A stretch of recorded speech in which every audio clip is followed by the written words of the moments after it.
All right, welcome to this very first stream.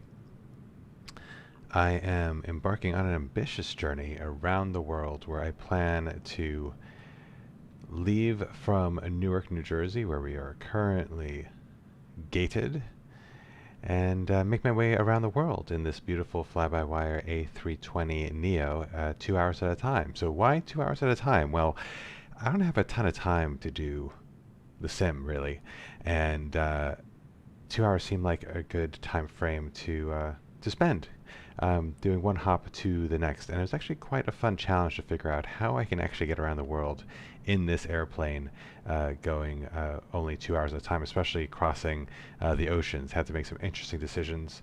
Going to be going to some interesting airports. Of course, making sure that they all had the appropriate runways to manage takeoffs and landings with this plane.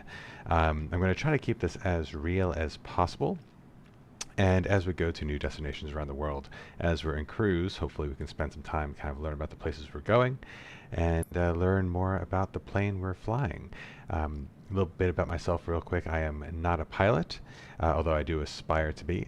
But I am an aviation enthusiast, and I will do my best to adhere to as much realism as possible. But I am learning as I'm going. I'm going to make a lot of mistakes, and just hope you guys are eager to go on the journey with me. Hopefully, learn a few things. Maybe we could teach each other a few things. But at the end of the day, just have a bunch of fun. All right, let's hop into our cold and dark cabin and get things rolling. First thing, let's get some lights on. We'll turn on those batteries, get the external power going, and in the dark, yeah, find some dome lights. There we go. Go through the initial flows here, turn the cruise supply on, ground control and auto. Let's go to these ADOs. Use caution for birds and cranes in the vicinity of Newark. Operate transponder on mode Charlie on all taxiways and runways. Read Echo runway, hold short instruct. Let's go turn the ADOS off for now, because we're not quite ready for that yet. I need to figure out how to turn the volume down. These are some new headphones. I've never actually used them before. Oh, there's a neat little slider underneath. That's nice. Okay. Great. So we'll keep the fuel pumps off for now because we're going to need to add some fuel here. But let's go ahead and get our lights set up. Let's get our nav and logo light on so folks know that we're here. And everything else on the panels look good. No lights that seem concerning, although we'll go through the flows in a little bit once we get all of our lights going. So let's get these panels turned up just a little bit, although, you know, it's pretty dark out, so we don't need too much brightness. These actually look pretty nice in this low light. I definitely want to get some of these integrated lights on. They just look really nice in the dark. Oh yeah, that's lovely. Alright. So first things first, let's go ahead and get our ATIS, and then we'll go through the pre-flight cockpit flows.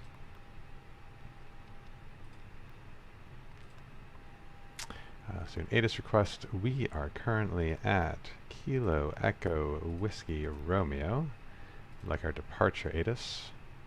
Oh, I should enter it first. Kilo Echo Whiskey Romeo at the airport there. Departure ATIS, let's send the request.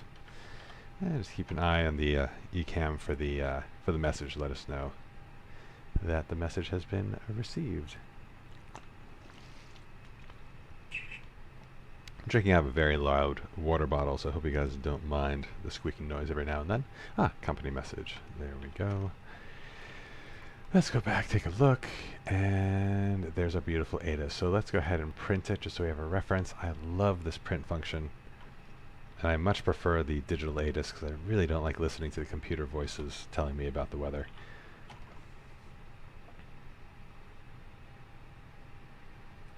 Alright, so let's go ahead and take a look at our ATIS here, see if there's anything interesting here. So we have information kilo. We got winds at 240 degrees at 4 knots, 10 statute miles of visibility, few clouds at flight level 250, 6 degrees dew point -3. Altimeter, I'll write this one down, is 3025. That's information kilo.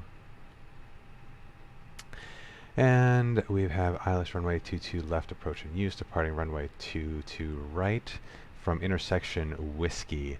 That's 10,150 feet of takeoff distance available. Of course, birds and cranes, although we don't need to worry about those in the sim.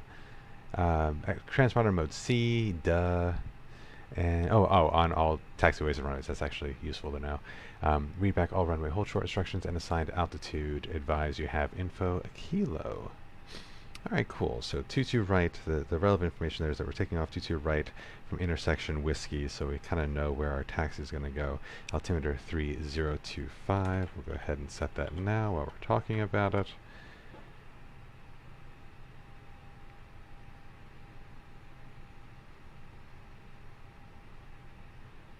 Alright, 3025, altimeter set. Information kilo, that is good to go. So let's do some flows here. Emergency equipment check, rain repellent check. Circuit breaker panels check, gear pins and cover checked, stowed and stowed. Gravity gear extension check, stowed. Parking brake is... Oh, that's funny, the check box says off, so let's actually turn that off. Speed brake is check retracted and disarmed. Weather radar is off. Flaps are retracted. Engine masters 1 and 2 are both off. Engine mode is normal. Thrust levels are idle. Let's just make sure they're working nicely. Landing gear lever is down. And wiper selectors are both off. We have external power on. Batteries 1 and 2 is on. Crew supply on, ground control on, the aiders are aligning, overhead lights are required, nav lights are on, strobe light to auto, sure thing. Exterior lights are off, seatbelt signs are on, although we'll keep that off for now because we're going to be refueling. We'll turn that on once refueling is complete. No smoking sign on, emergency exit is armed, probe window heat is set to auto. You can tell because there's no light.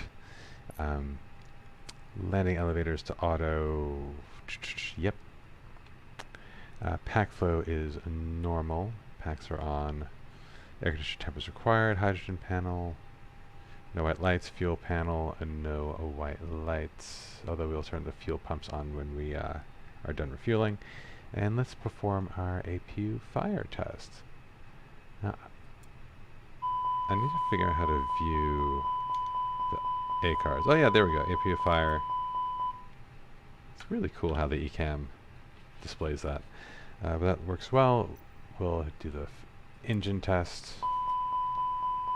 Take a look at that. Yep, very cool. And we'll do the other engine here for completeness. And that looks lovely. Alright. Audio switch normal, although it's in-op in the sim. Cargo fire test. Let's go ahead and do that one. What's on the eCam for this one? Never actually looked before. Cargo smoke, look at that. And the checklist shows up. How cool. Vent panel and no white lights. And maintenance panel check. Okay, so I think we're done with our overhead checks. We have set the altimeter. Clock is set. Let's see, we got the anti-skid is set to the on position. ECam recall, press. I honestly have no idea what that does, but everything looks fine. Switch paddle normal. Alright, let's check some of our eCam pages. So, starting with oxygen pressure, let's check the doors. Yep, we have pressure, 1700 psi. Let's look at hydraulics. I can always never find the button there. So we have quantity all across. Looks fine. And engine oil quantity on the engine page. And we have 24 quarts per engine. Fantastic. So that looks all good. So let's get our radio set up. So we are on VATSIM tonight. We have our ATIS 134.825 is on standby. And let's get our approach set to 128.55.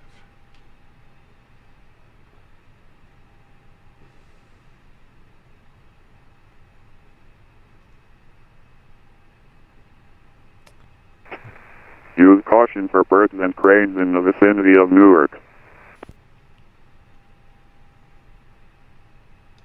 Alright, we are on the approach frequency. We'll hear if there's any activity there. It seemed pretty quiet out there tonight on VATSIM in the immediate area.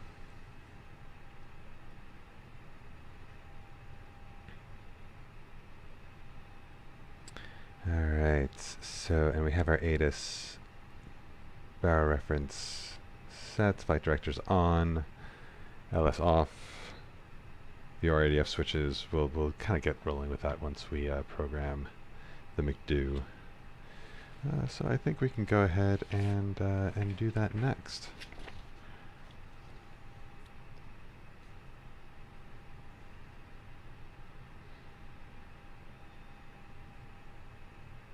Great, yep, let's do the McDo now. So let's start with init. Oh, actually, you know what? No. First, let's get our fuel going. That makes sense. So first things first, let's actually get the doors connected there. We'll pretend external power is connected. I just like to see the door attached.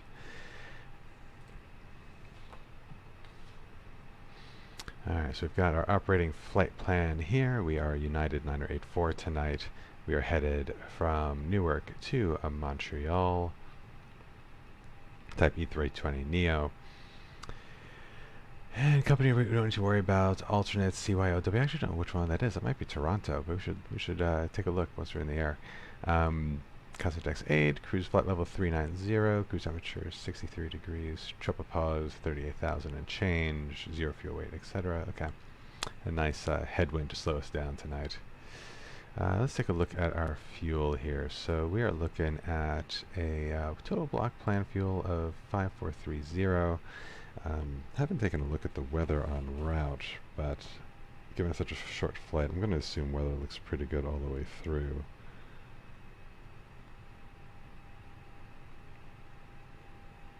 Let's see. Max shear 5.2, so there might be some turbulence there at the top of descent. Seems to max out. But let's take a look at the weather here.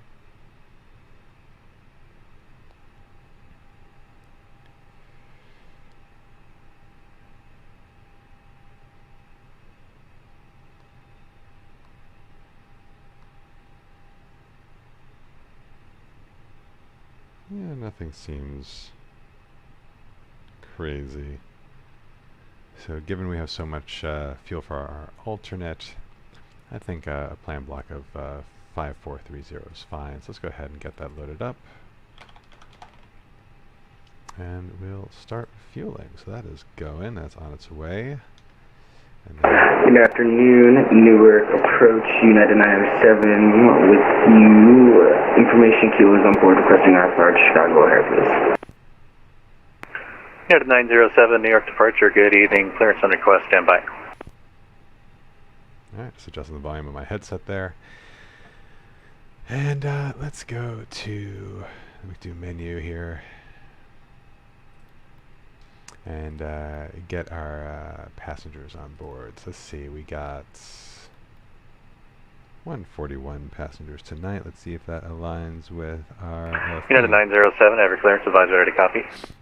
Ready to copy 907. United 907, cleared to Chicago O'Hare International Airport via Newark for departure. Radar vectors COAT then as filed. Maintain 2,500, expect flight level 340, 10 minutes after departure. Departure this frequency, squawk 1032. That's pretty good. Cleared to O'Hare via the Newark for departure, then to COAT.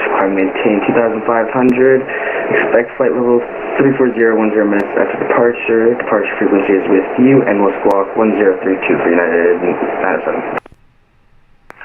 United 907, read back direct, push back and start your discretion. Expect runway 22 right for departure, call for taxi.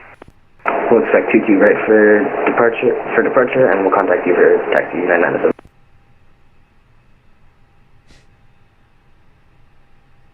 Alright. So, payload 14664 looks good. 0 fuel weight 60926. Caravan 8 Foxtrot Tango, wind 130 at tree, runway 24, clear to land. 24, clear to land, 8 Fox Tango. You know, as much as I love the VATSIM audio, I'm just going to go to the alternate radio for now while we're setting this up. Delta 984, flight level 330, information Kilo requesting arrival to runway 13 LaGuardia. Oh, was that another 984? Delta 984, New York approach, good evening. Unfortunately, I'm not covering LaGuardia tonight. You can switch back to Unicom 122.8 and have a nice flight. Copy that. You have a nice day too. I'm usually Delta 984. I'm just lucky I chose United tonight. All right, let's go ahead and start our boarding. Oh, but you know what? I should turn on the APU for these folks. That's a new kind of COVID era policy, I believe. 1, 2, and 3. Get that APU started, just to kind of get that air circulating. And you don't want the APU bleed on.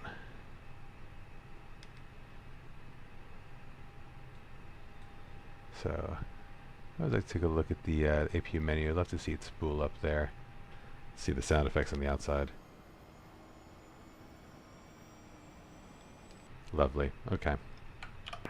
Back to the MiG-2. New York Amerijet 880, 6,000, about 20 miles southwest Robbinsville. Amerijet 880, New York approach, good evening. The Newark altimeter 3025, squawk 106 tree. 1063, we got Kilo, Amerijet 880 Heavy.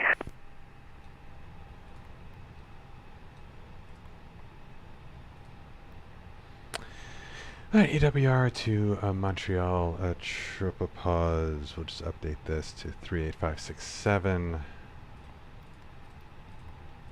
think it'll round up. Looks like cost index of 8, flight level 3. Amerijet 880 heavy, radar contact. Expect vectors ILS 22 left approach. ILS 22 left, Amerijet 880 Heavy. Oh, looks good. So let's go to the flight plan. So EWR to Grecki. We know they're doing the EWR for departures. Let's go ahead and put that in there. From 22 right. Amerijet 880 heavy, descend, maintain 6,000, depart Metro heading 010. Alright, 6,000, depart Metro 010, Amerijet 880. Alright, and then we're going to do manual to Grecki. There'll be vectors there, so that's fine. We'll leave that there for now. Not to worry about that discontinuity. Let's go back and actually add a fix because we're going to try to do an emergency brief here, and we'll assume that we'll just follow the missed approach procedure for runway 22 right, which I have right here, and it looks like we'll want to kind of head over to Kilma for our hold point at flight level 3000. So let's just put in Kilma here.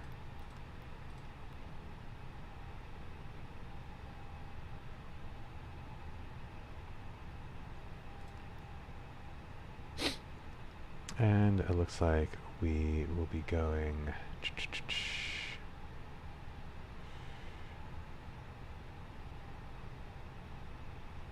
what radial here? How do I read this? 3000 on runway heading effectively.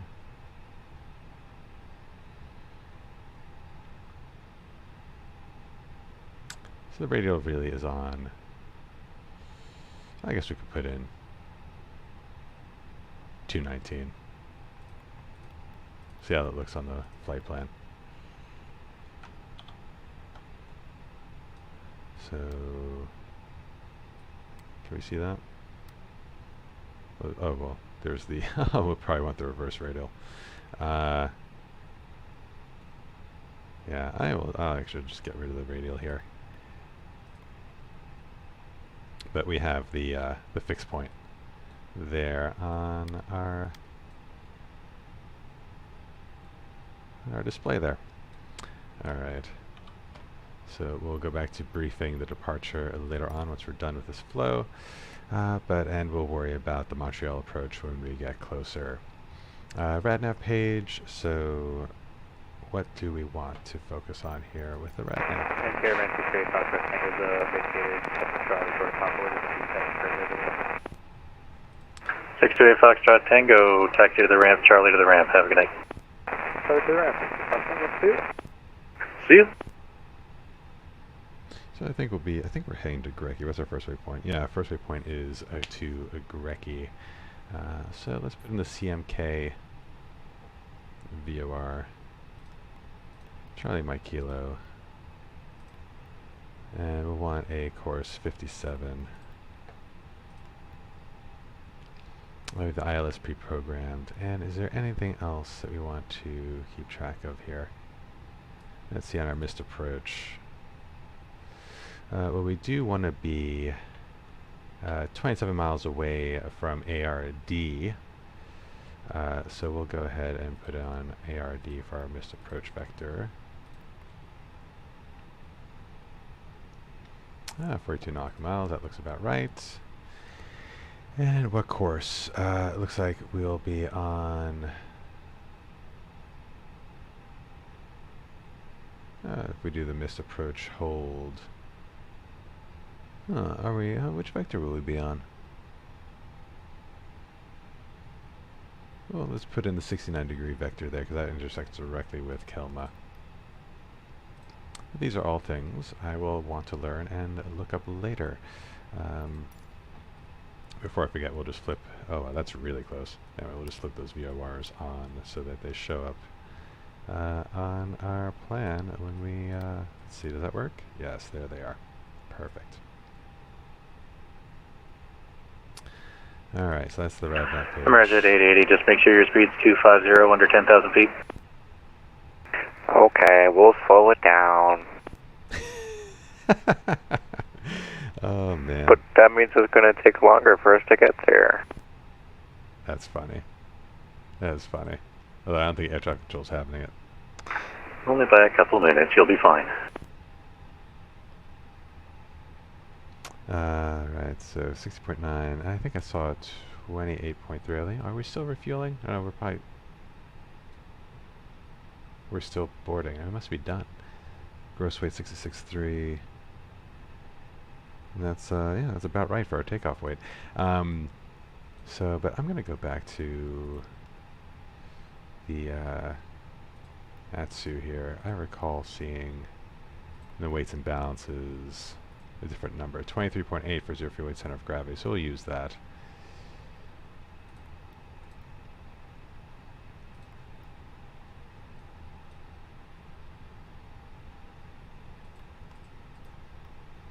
.8 and do a headwind of 38. So H38. America at 880 heavy, turn right, heading 060. 060, America 880 heavy. Is 5.4.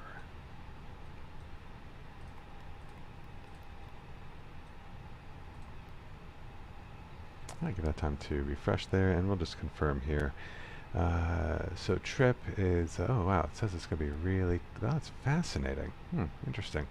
Very quick trip time. I was not expecting that. I was expecting a bit of a longer flight. But let's see, the route reserve we have 0.6, so we'll update that. To our alternate we have a 1.1. And then final reserve, we have no, we'll round it up to 1 there. And we'll see, we have 38 minutes of extra time, which is absolutely plenty. We probably didn't need to take this much, but we'll see how accurate this all is.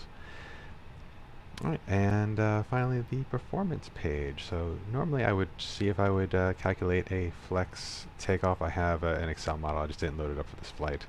I think from memory our transition altitude for this departure is 18,000 feet. Let's just confirm that. Lose it on these America at 880 heavy, descend, maintain 5,000. Yes. So maintain 5,000, America 880 heavy. And we'll do a flaps 1 standard departure.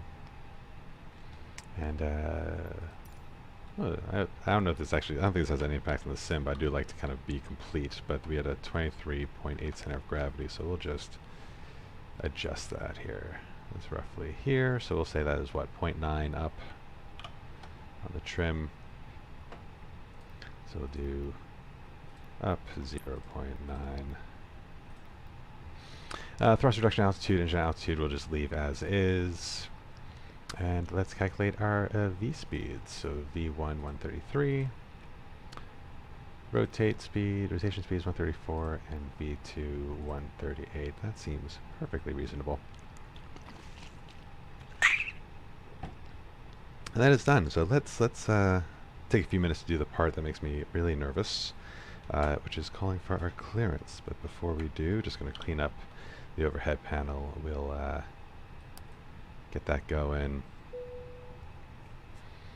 And let's see. Yeah, I think that's fine. Let's go ahead and get our clearance. So as prepare, I do. And Newark departure, this is United 907, and we're ready for taxi to runway 22 right.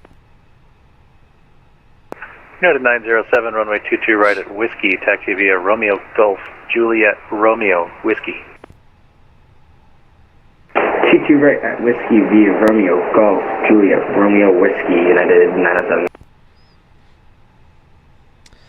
So we are United 9084 at gate Bravo 41, type A320neo, Montreal. I guess we should say Charlie Yankee Uniform Lima. Oh, we'll just say Montreal. And we'll say info kilo. Alright. So we're expecting clearance to Montreal, and we're expecting via the Newark for departure, and then to vectors to Grecki.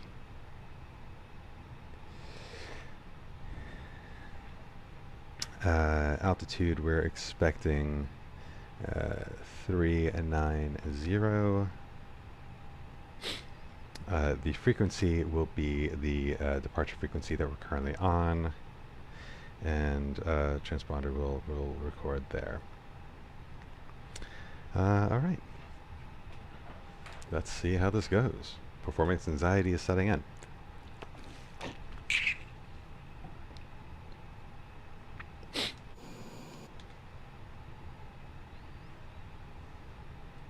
And we're calling approach, right? Is that who's online? Yeah.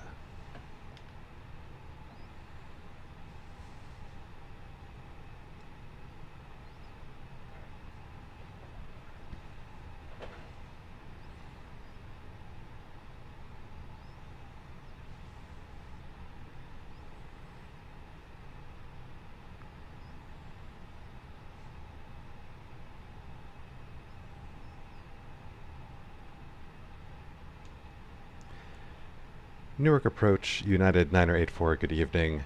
We're at stand Bravo 41, type A320neo, requesting IFR clearance to Montreal. We have information kilo. United 984, good evening, New York departure, clearance on request, standby. Amerijet 880 heavy, turn right heading 130, descend maintain 4000, reduce speed 210 knots.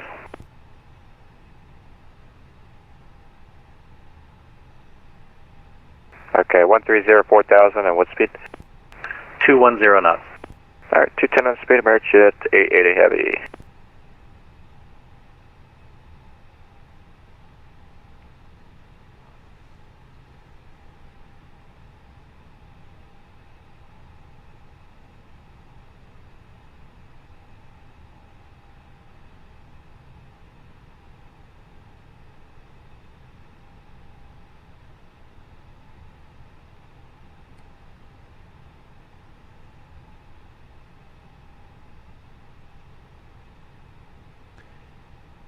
And now we wait.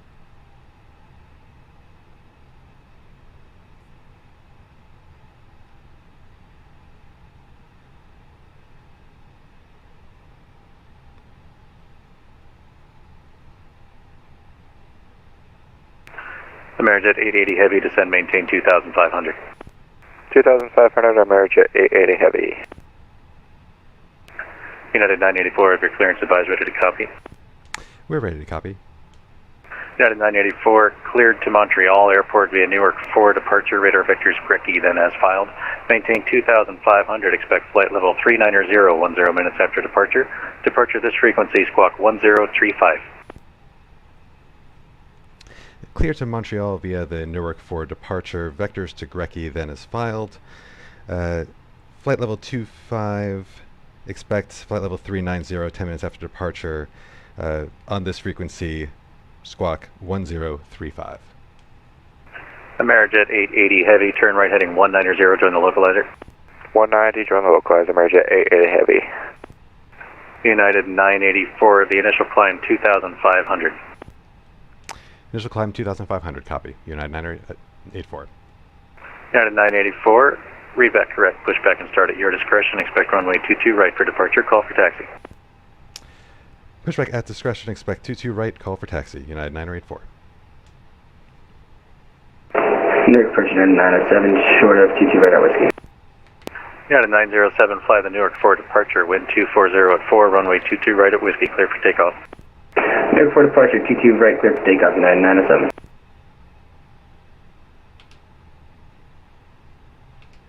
Get the squawk code in.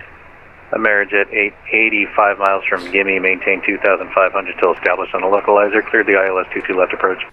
2,500 till established, cleared ILS 22 left, Amerijet 880 Heavy. Suddenly getting busy.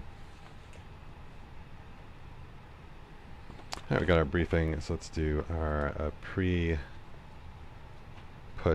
checklist. Oh, shit.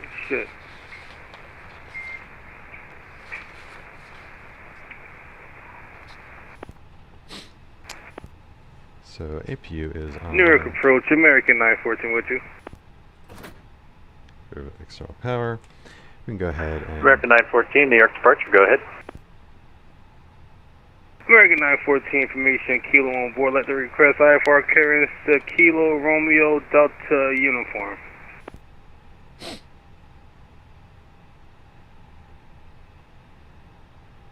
American 914, clearance on request, stand by.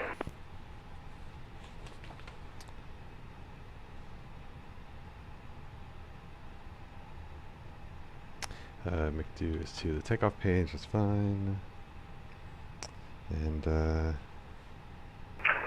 Amerijet 880 heavy, wind 240 at 4, runway 22 left, clear to land. 22 left, clear to land, Amerijet 880 Heavy. so we'll go ahead and turn. Let's get our tug American connected. 914, I have your clearance advised, ready to copy. American 914, ready to copy. American 914, cleared to Raleigh-Durham Airport via Newark for departure. Radar vectors Elevate, then as filed. Maintain 2,500. Expect flight level 300, 10 minutes after departure. Departure this frequency, squawk 1045. Clear the Riley via Newark for departure. Radar vectors LV. Climb 2,500. 10 after the 300.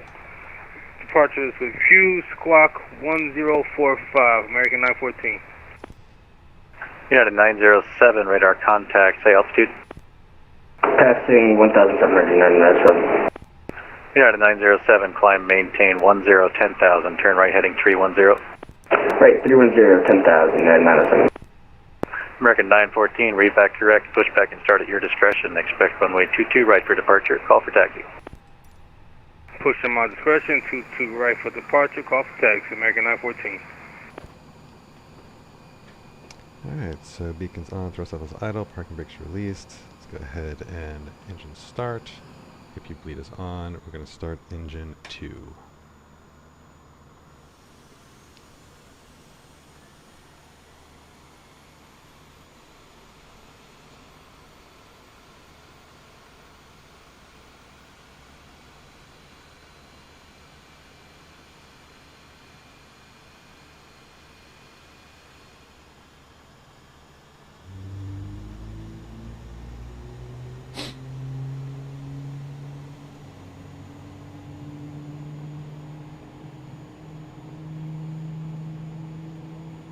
Still haven't really mastered this pushback deal.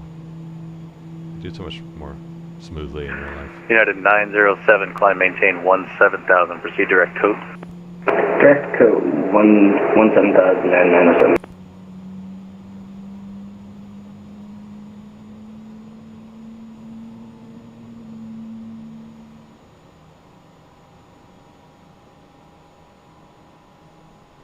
I guess that could have been worse. Parking brake set. And go ahead and start engine 1.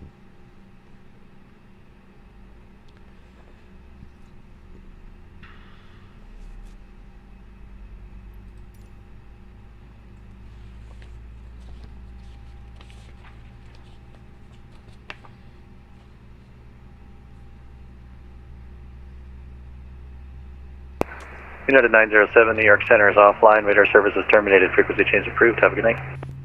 Frequency change approved. United 907, have a good night.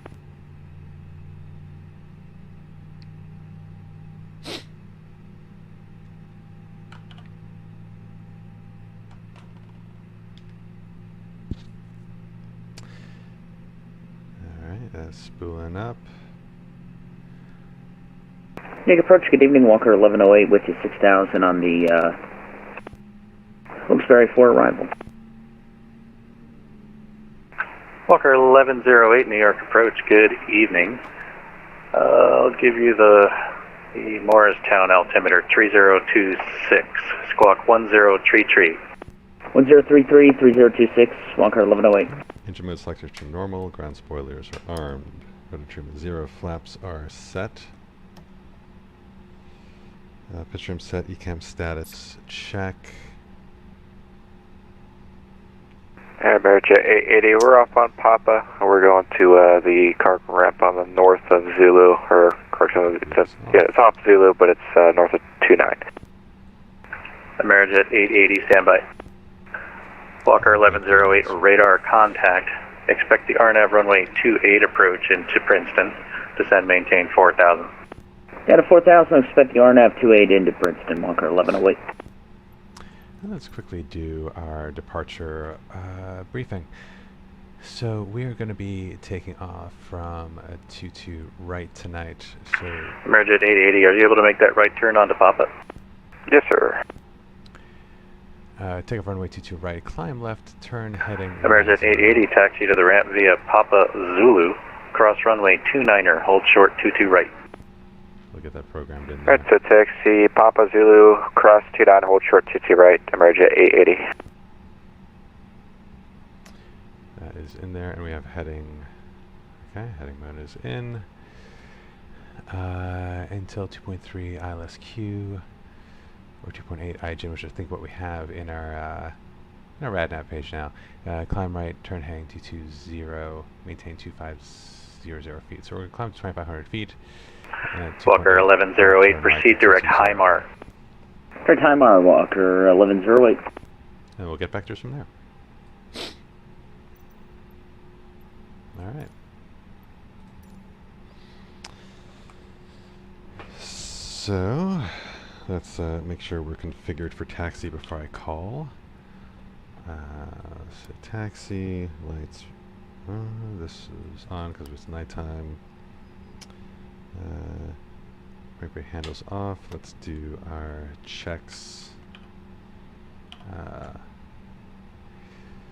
Flight control checks.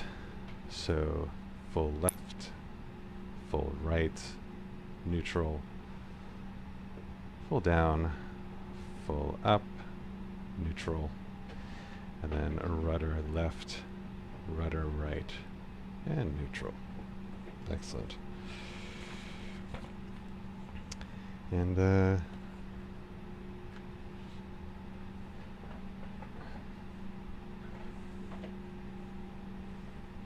we'll do the rest on our way, I think.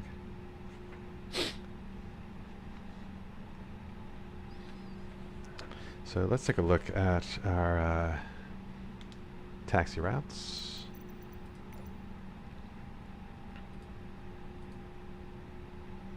So I think we're taking off via intersection Whiskey. Oh, I pulled the wrong chart here. I don't want that one. I want this one. Alright, so we are going to be entering via Whiskey 22 right here, and we are here somewhere, so we're going to do like Romeo Delta to Bravo to Romeo to Whiskey is my expectation. Let's go ahead and call ready for taxi.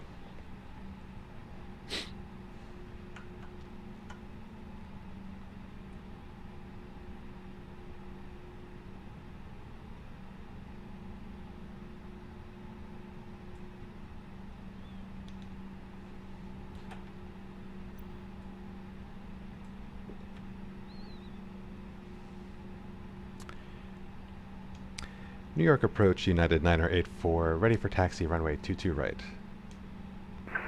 United 984, runway 22 right at Whiskey, taxi via Bravo, Romeo, Whiskey. 22 right at Whiskey, taxi via Bravo, Romeo, Whiskey, United 984. Amerijet 880 heavy, cross runway 22 right, continue taxi Zulu to the ramp. Across 22 right at Zulu and Zulu to the ramp, Amerijet 880 heavy. Thanks, have a great night. You too, thanks for flying. Alright, let's get everything ready here. So get the system on even though it's in-op. And head there, we'll set that to TARA. And auto brake set to max. And we'll do the rest on the way.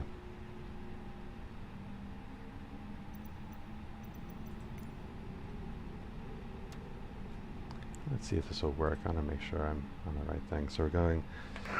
Walker 1108, descend maintain 3000. Okay, down to 3,000, Walker 1108. Alright, so it'll be the second left. Bravo, Romeo, Whiskey.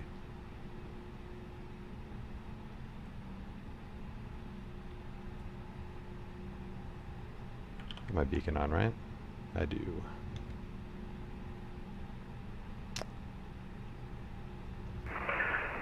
Walker 1108, cross Highmar at or above 3000, clear the RNAV runway 28 approach. Highmar at or above 3,000, clear the RNAV 28 approach, Walker 1108. Boom, and this is Bravo coming up. It's so hard to see those signs.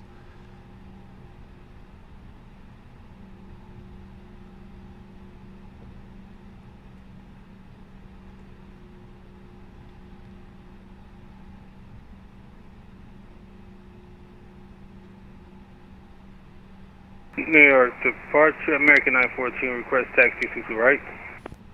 American 914, runway 22 right at Whiskey, taxi via Bravo, Romeo, Whiskey. Bravo, Romeo, Whiskey, 22 right, American 914.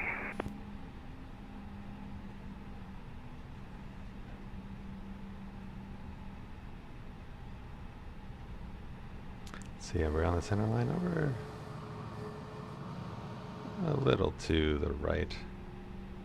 That must be better there. Okay, on our way.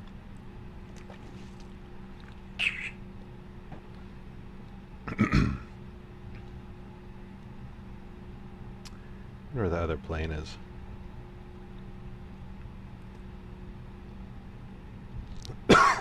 Excuse me. Sorry about that. On the line now? No, not Jesus.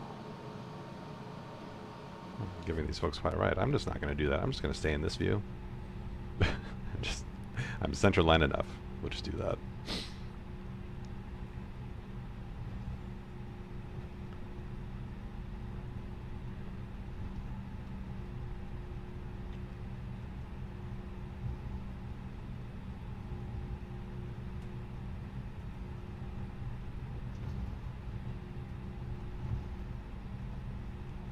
Slow it down a bit. I feel like we're really cruising. I don't want to miss the turn off, so we'll just keep this here.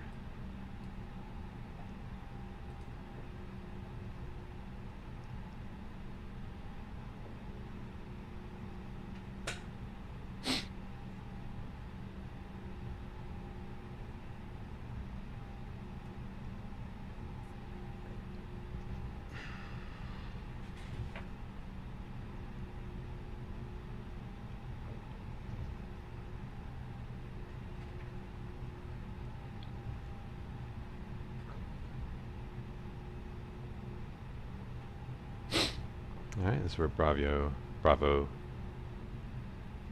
goes off and Romeo begins. I guess Whiskey will be the last right before, what was that, runway 29? Yes. Looked like they had a fun event on runway 29 a few nights ago. Short field operations. This is a pretty short runway.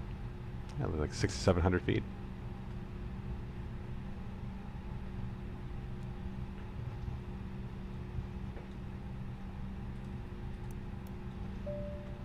Flight attendants, please prepare for takeoff. Cool.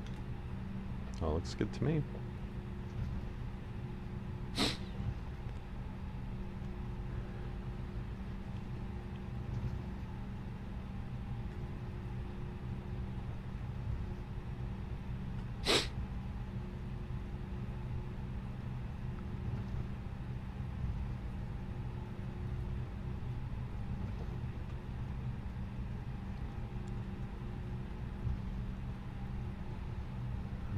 So, Mike, okay, Mike, oop, didn't mean to stop completely. What's the next one?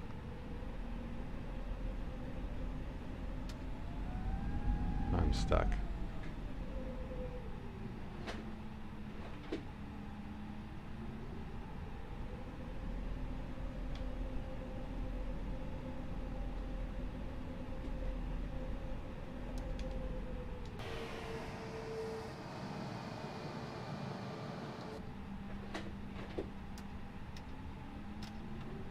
There we go. Don't know what happened there.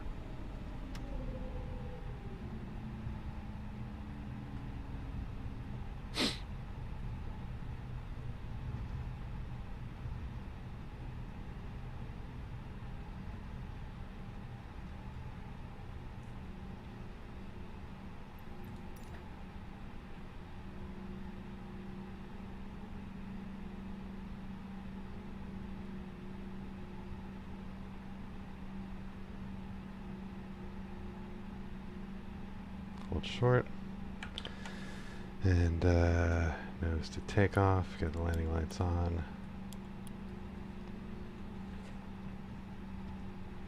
Alright, so I think we are ready to go.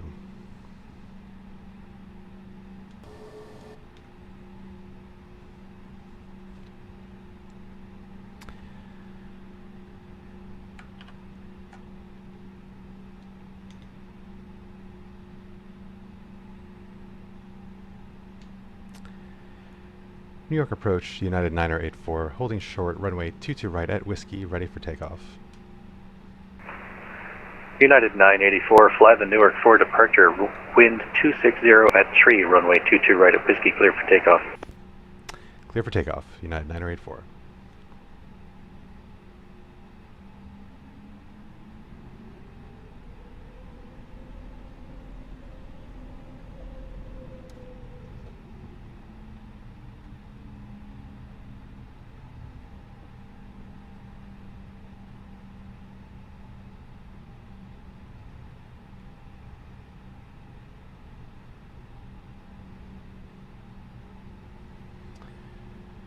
Alright, and here we go. Thrust of 50. And toga thrust.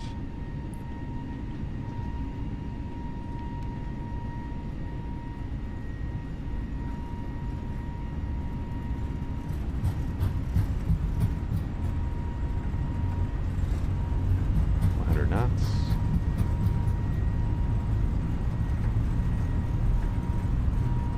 V1 and rotate.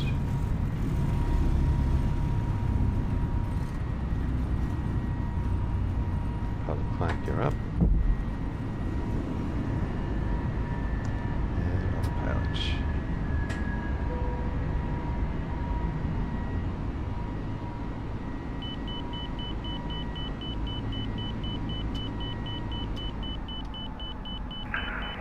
Walker 1108, no traffic between you and the field. Radar service is terminated, frequency change approved. Report cancellation of IFR in the air, on the ground, or missed approach on this frequency. Okay, we'll cancel the flight, the IFR flight plan. Now we have fuel in sight, Walker 1108. Walker 1108, IFR cancellation received. Have a good night. Have a good night, thanks.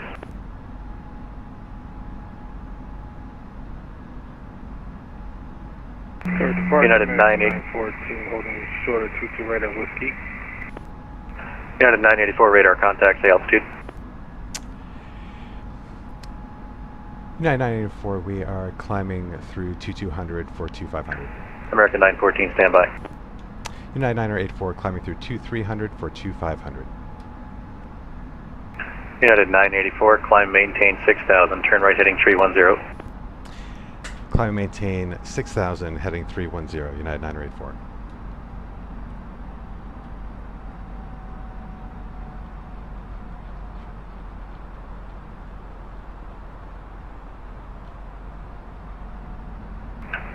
American 914, fly the Newark for departure, wind 260 at 3, runway 22 right at Whiskey, clear for takeoff. Fly Newark for departure, clear for takeoff, 22 right, American 914.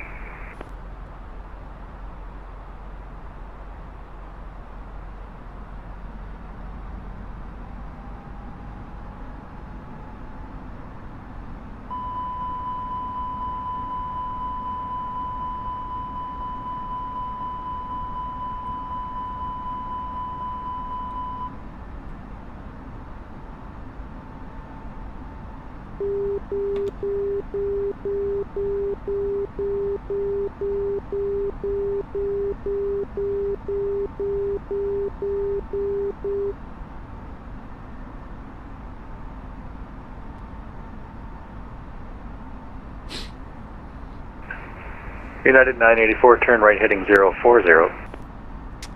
Heading 040, United 984.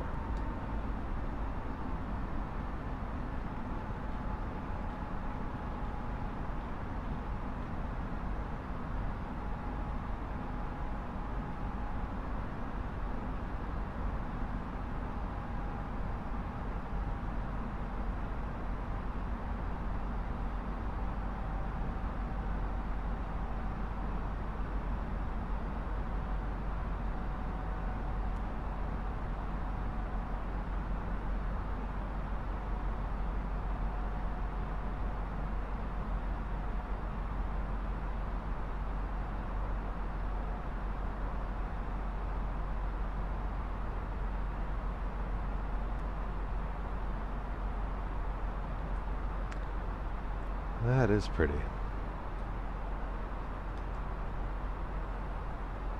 My heart's racing. United 984, climb maintain 17,000, proceed direct Recce. Flight level 170, direct to Grecki, United 984. American 914, airborne, fast 1,500. American 914, radar contact, climb maintain 6,000, proceed direct elevate. I should have just done Climb 1,000. maintain 6,000, direct elevate, American 914.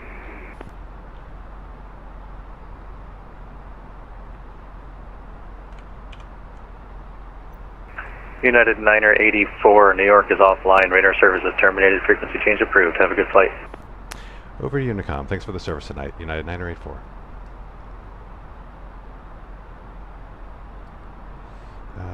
Direct to Grecki. And go. American 914, climb maintain 17,000. Climb maintain 17,000, American 914.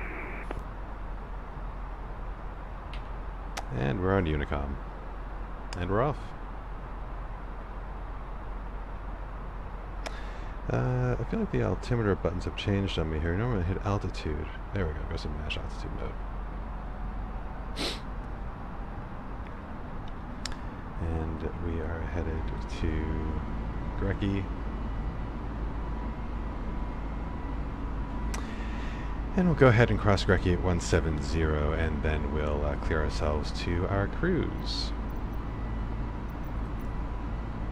Let's make sure there weren't any kind of altitude restrictions. Kennedy CrossFit American 100 crossing for left. Continuing for right onto Zulu for 31 after departure, Kennedy CrossFit.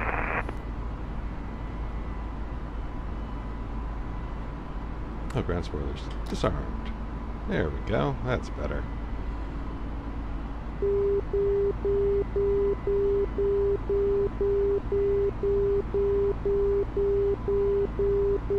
I wish I knew what that beeping was.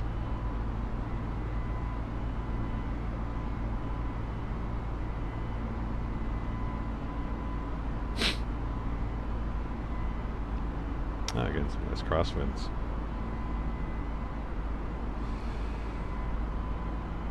Always blows my mind how populous this part of the country is. 10,000 feet. Let's get those landing lights. Oh, and I should get those off. It's probably burning a hole in our landing gear compartments. Alright, now I think we're properly cleaned up. And yeah, we're accelerating away. Fantastic.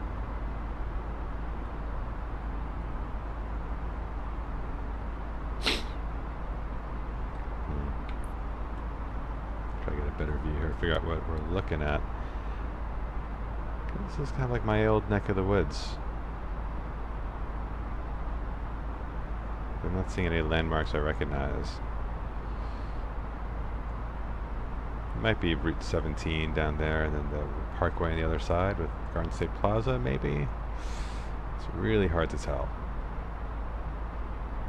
Well, that does kind of look like a mall down there. Or maybe that's Paramus Park. Maybe they were looking at Route 17. Ah, yeah, I think that's the case. They must have passed Garden State Plaza already. Huh. Yeah, of course, the Hudson River directly ahead. City somewhere to our right here. Wish I knew the camera buttons to get me over there, but oh well. I could always look outside. Oh yeah, good shot of Manhattan. LaGuardia, Kennedy in the distance. Oh, that's Teterboro. Beautiful. Oh man. Kennedy crossing American 110 to departure 31 left 5 Zulu.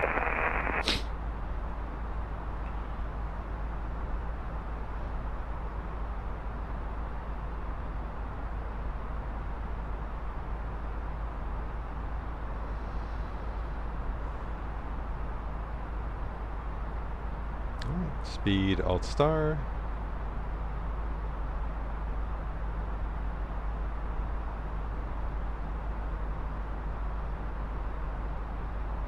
Yeah, man, 40 nautical miles to Grecki. It's quite a far distance. So that's oh, there's definitely some turbulence out here. Goodness gracious. So let's clear ourselves to our cruise altitude of 390.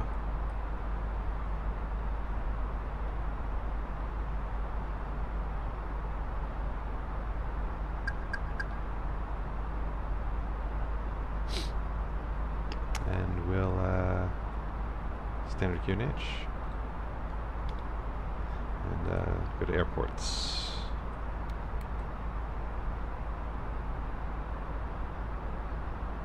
And we are continuing the climb. So let's take a look at the rest of the flight plan here.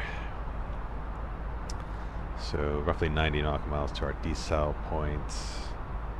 Oh man, so we really don't have a lot of time. We should actually prep our arrival pretty soon. Only 280 nautical miles to Montreal. UTC 505, so... Oh, I did not start the clock. There we go, that's annoying. Well, roughly, what, 50 minutes? Probably a bit longer as we're doing the approach. So let's go ahead and actually see if we can get ATIS there. I don't think there's anyone online up in Canada to receive us. Just checking a VATSIM map here.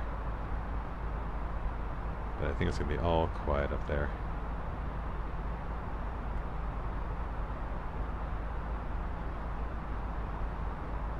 Oh, I mean, according to this, Newark is offline.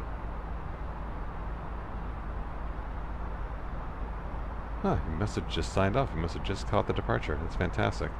Yeah, no, the rest of the East Coast is dead quiet on VATSIM. Cool, so we should figure out our own ATIS. And let's see, actually I'll just use the OFP. I'll use this one so we can look at it together.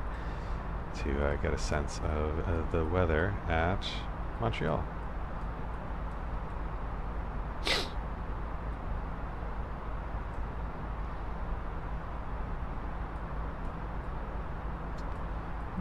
Airport weather list, KEWR.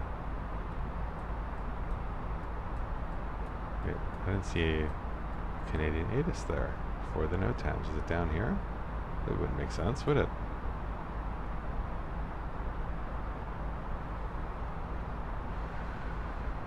At the NOTAMs. Alright. I must have missed it. It must be somewhere up here. Oh, here we go. Destination airport. Alright, so 2603 knots, so relatively calm. We could probably have our choice of arrival then. 57 miles, 2500 few clouds, some clouds coming in. Probably want to have our de-ice on the descent. Altimeter setting there. That might be old, so we'll probably update it with just using what the sim altimeter setting is. But yeah, let's take a look at our runway options and make a decision on how we want to do this approach. I think I'll just check my Navigraph.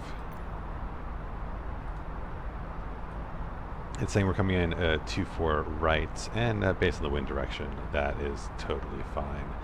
So let's plan for a 24 right arrival. Via the CART R4 arrival. So we already have our star. And if I recall, I think we just simply vector ourselves to the ILS. So let's double check that. Alright, so we have the CART R4 to runway 24 right. So we'll just pin that one. And the approach for 24 right, we're going to do the ILS tonight. And we'll pin that. So let's take a closer look at this approach. So we'll want to be at 11,000 feet at LATS, so we can do our descent calculations based on that. I'm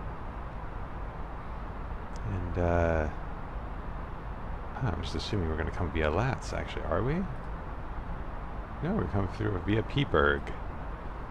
So disregard. But where's... Oh no, sorry. That is that is exactly where we're going. Alright, so 9,000 feet. There's a speed restriction here to 2 knots, to 10 knots. That's actually going to make the approach a bit easier because we'll have some more time. And basically at Envol, we can vector ourselves to 22 right. So we're going to want to get here and line up with vector 237 at some point. And let's see, the intercept of the ILS is at Lona. And we'll want to intercept Lana at 3,000 feet, intercept the glide slope at Omeki. Looks like initial approach fix, if I'm reading that correct, is Volax, but we should have captured the glide slope here already, so that shouldn't be a problem. Alright, so what's going on? Oh, we have just passed Grecki, and we're heading for Judd's, and then we're going to kind of turn north and head pretty direct to Montreal. So let's look at our performance page. And looks like we're a bit early. It's not, the McDo's not shouting me yet to kind of put the approach information in, but I think we go ahead and do it while we have some free time. So we'll do the sim brief Q&H for now. So well, you know what, while we have some time, let's see if we can actually get a proper ATIS.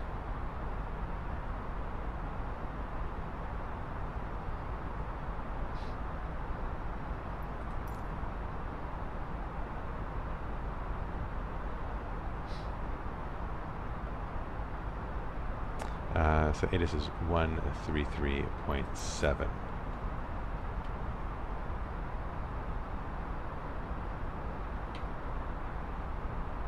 So the ATIS frequency, I'll have the volume turned off for the sim, but I'll keep... Oh! Let's see if this is actually giving us Montreal ATIS from this distance. That'd be amazing.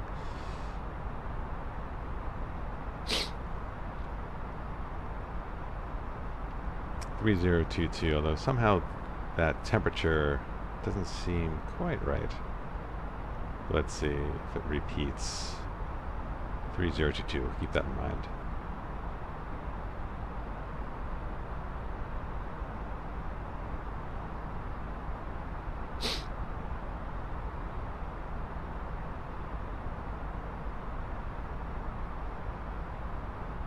Are you going to repeat?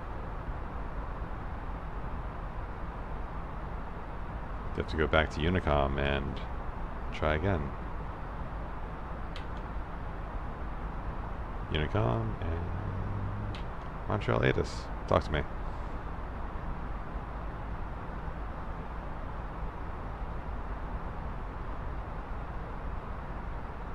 That's really annoying.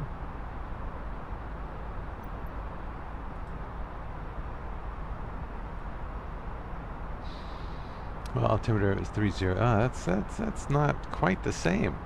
It's not quite the same.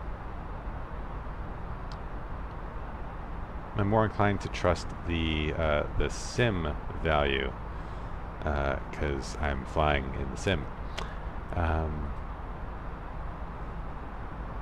Let's go back to Unicom. So weird. See, that just kind of showed up again. Although it's not. I couldn't tell. Bah. Oh, it's just giving me garbage information now. I'm not going to believe it. So let's just go ahead and use what was in the weather report here, and we'll update it when we get closer. Is that the right way to go? I kind of want to get the real ATIS.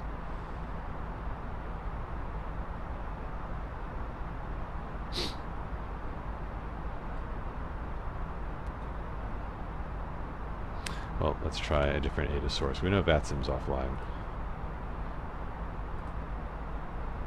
So, I guess let's try Pilot Edge.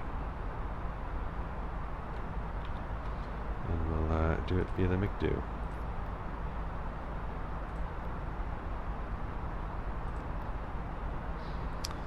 So, Charlie, Yankee, Uniform, Lima. Want the arrival ATIS and send.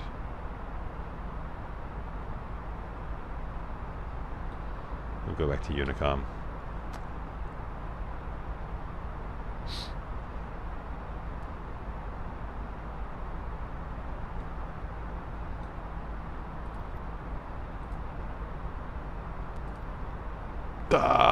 Not available. Alright, let's try IVAO.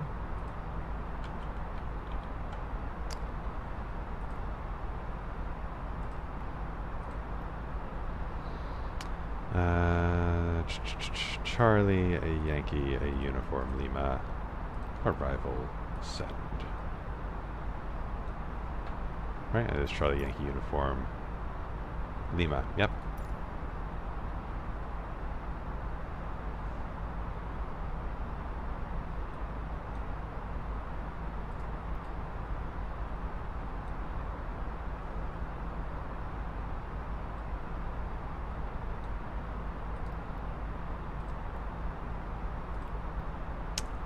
It's not available. Alright. Put this back on VATSIM there. And, yeah, okay. For the purpose of the McDo, we'll do what's in our OFP. It'll be close enough. Performance. So approach QNH, what did we say it was?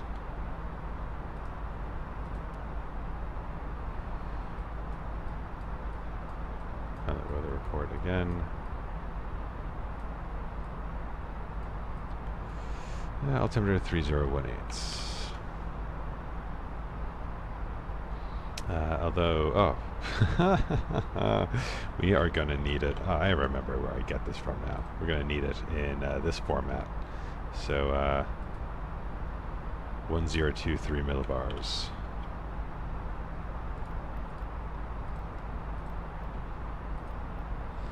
And temperature is -2. I've actually never put in a minus in this field. And then 250 at 5 knots. So I guess N2, is that how you do it? No. I guess -2. And then 250 at 5. Transition altitude, that's a good question. What is it? 18,000.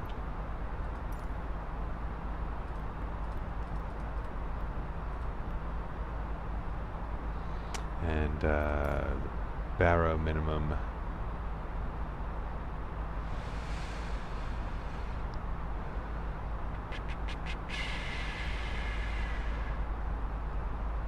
That'll be 306.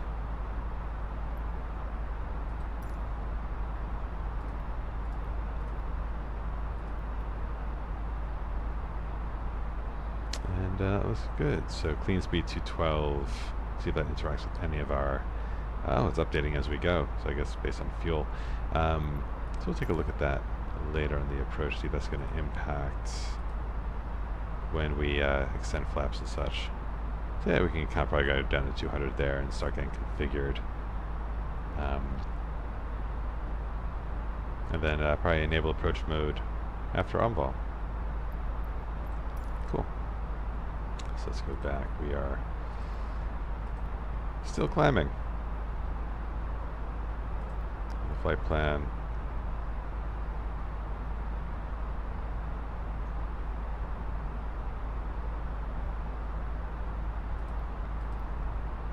Oh yeah, so we should program in our arrival.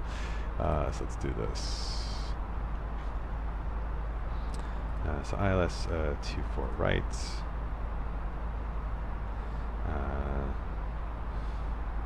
My Navigraph on, just make sure I get this right. 24 right via the cart Romeo for arrival. Cart Romeo for arrival. No VIAs, that makes it very easy. And we're going to do the P-Berg transition.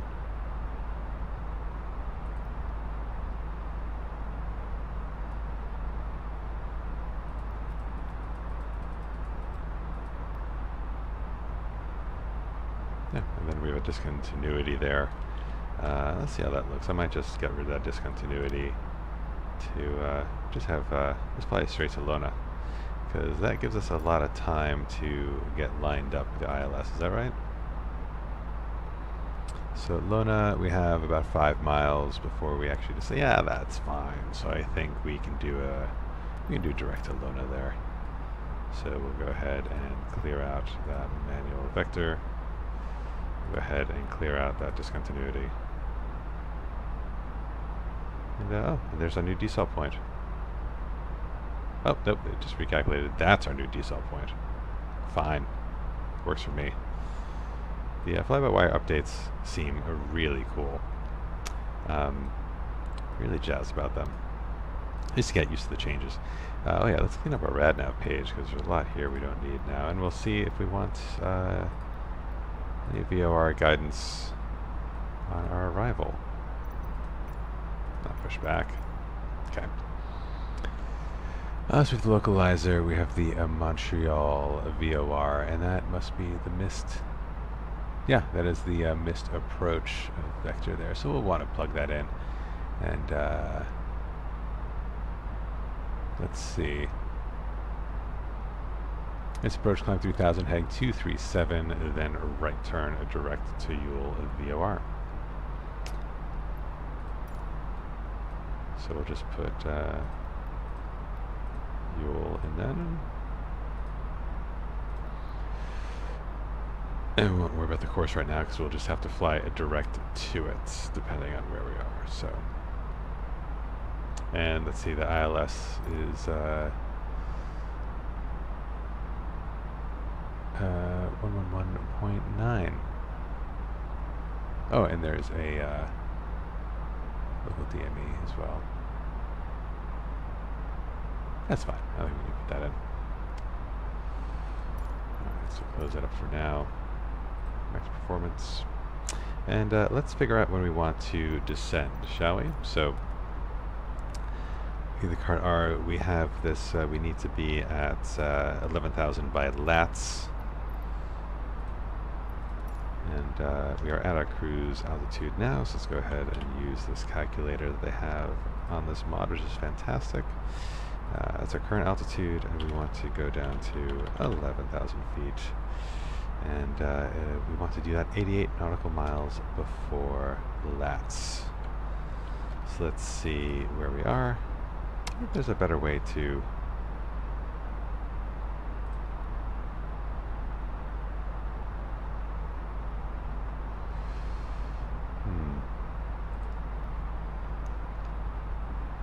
Well, okay, we are 13 miles, so... Okay, so I guess 90 miles from Lats. So we'll do 90 miles from Peaburg, just to be safe. We'll start our descent then. Oh, but you know what? That is in there. That is in there. Huh. I do wonder if VNav will actually kick in for us.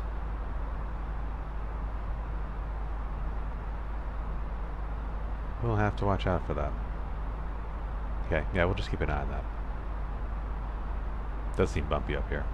I'm gonna keep that seatbelt sign on. Oh, but man, that is gorgeous. Jeez. Let's get rid of those lights. Oh yeah. Good to see our autopilot panel though. Oh yeah, that's better. Lovely.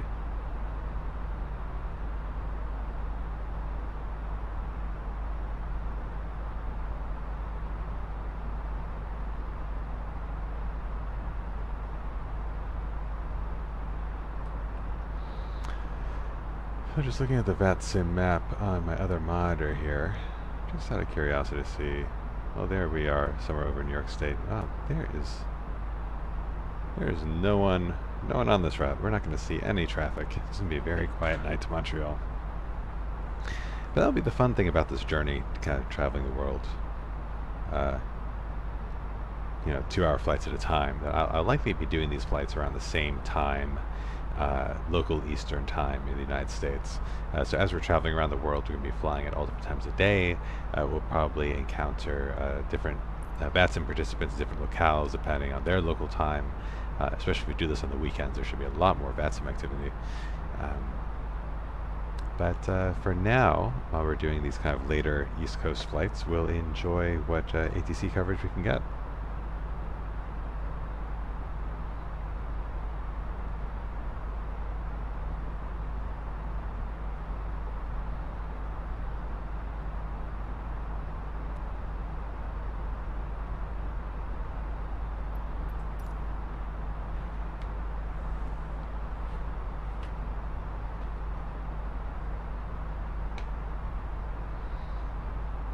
Okay, we're about 98 nautical miles from Peaburg now, so we'll start our descent pretty shortly.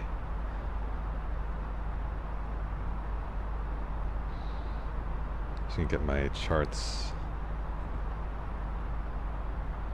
and Navigraph set up on my iPad, just so I have a quicker reference if I need it as we make our approach.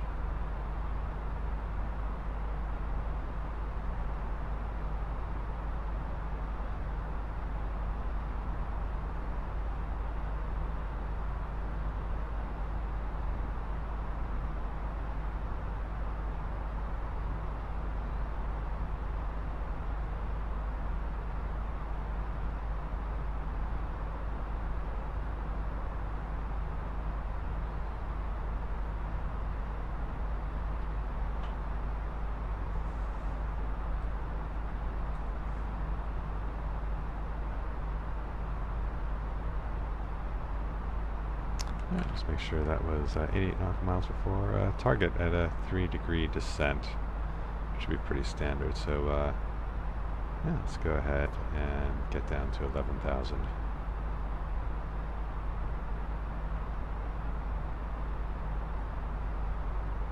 We'll see how correct that is. Like, I could always specify 3-degree descent. And you know what? Actually, let's do that. So vertical speed, we'll do 3. And put that in. Oh no, wrong button. I have to press and hold that.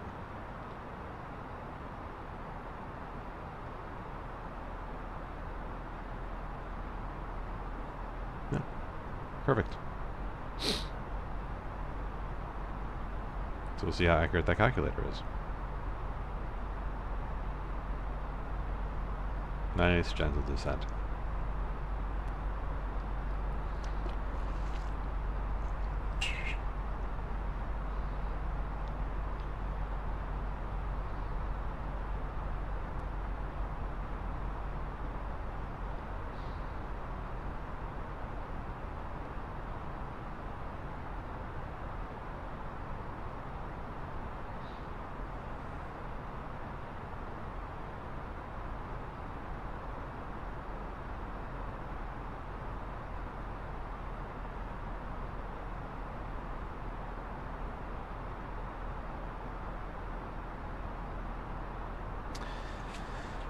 And actually, let's see. Do our descent preparation checklist, even though we are already in our descent. So we have our nav charts, we have our weather landing information, landing performance assessment. I think we'll be fine. We'll turn on our anti-ice pretty soon. We're going to do standard full flaps landing. And looking at the runway distance here.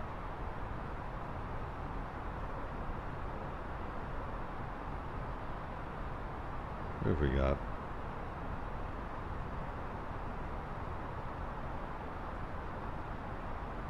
So 24 right is nice and long, 11,000 feet, 3,300 meters.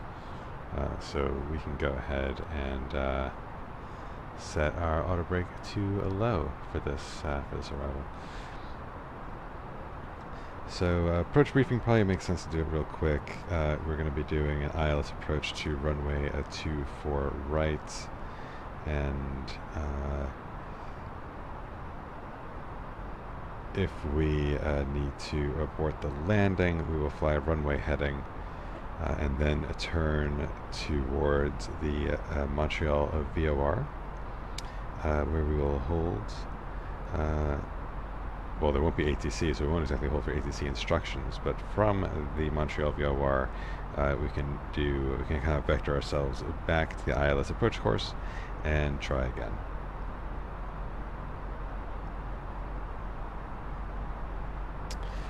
When we land 24 right, we'll try to get the Bravo 2 exit, which will actually give us a nice quick taxi to the main gates, and then we'll just pick up whatever gate we can, because I think we'll have our choice of all of them tonight.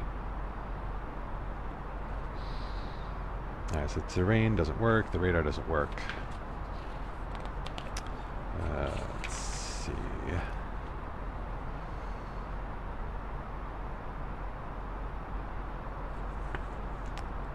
So SAT is below 40 degrees centigrade. So let's go ahead and get those the anti-ice on. So I think it's cold, and there were some there was definitely some clouds projected in the ATIS that we had on our OFP, so on the weather report rather we had in the OFP, so that's fine.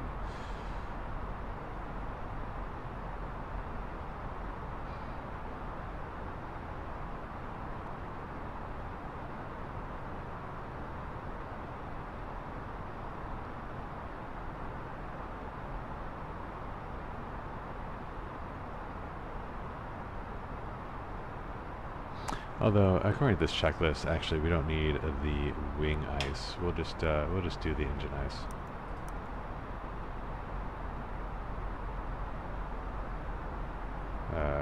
Okay. Did I break it?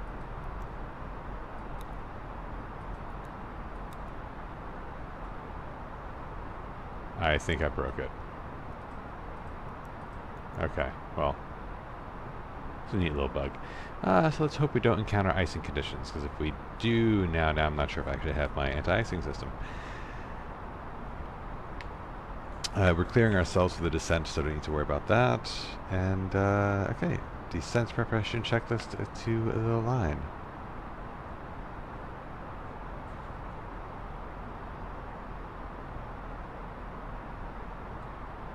Try the wing work? No.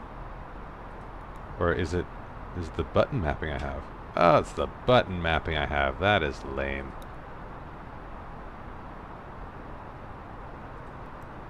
Interesting. So I just need to clear that out and then this will work more normally. But you know what? It's reading on... I really want to turn those the way anti-ice off. Let's see if I can quickly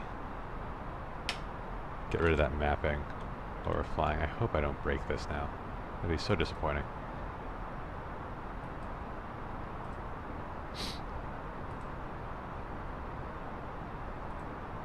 You know what? It would be in the sim itself. So I'm just going to, you know what? If I get the warning, I'll turn the ice system on. Otherwise, I am not going to worry about it.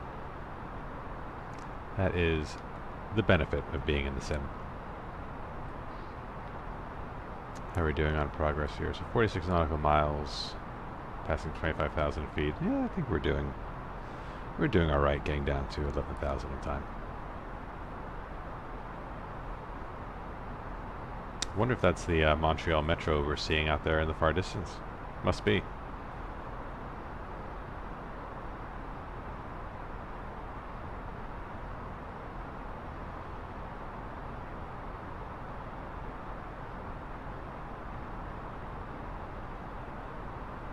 Yeah, the last time I went to Montreal was, geez, maybe 18 years ago. Still in college.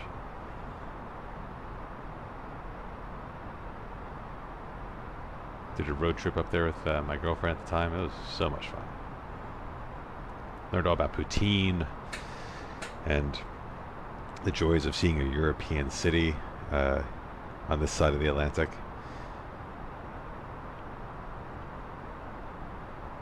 At that point, I'd been to Europe before, but I hadn't really. When I went the first time, I don't think I was quite old enough to really appreciate it. And of course, I've been back to Europe many, many times since, and just what an absolutely wonderful place.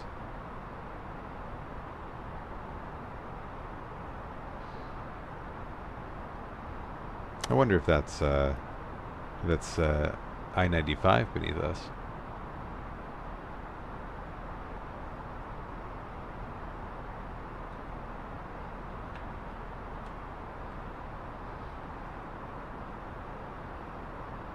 The sim is so cool. Yeah, there's still tracking the Hudson, I'm guessing.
Oh, real bumpy. Jeez, look at that.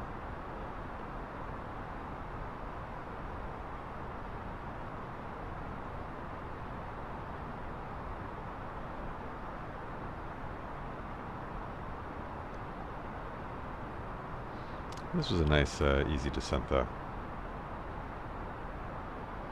Nothing too crazy.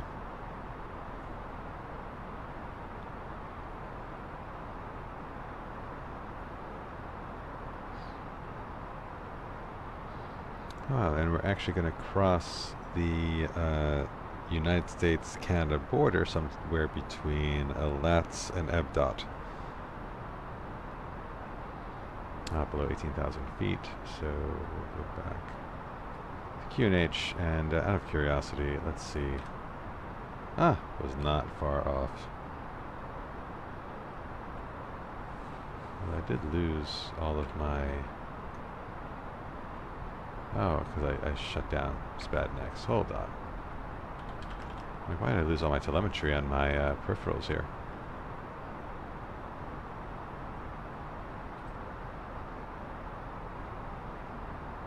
This is something I want to figure out. I'm not sure if you could see this on the stream, but all these red dots in the distance here. No idea what those are.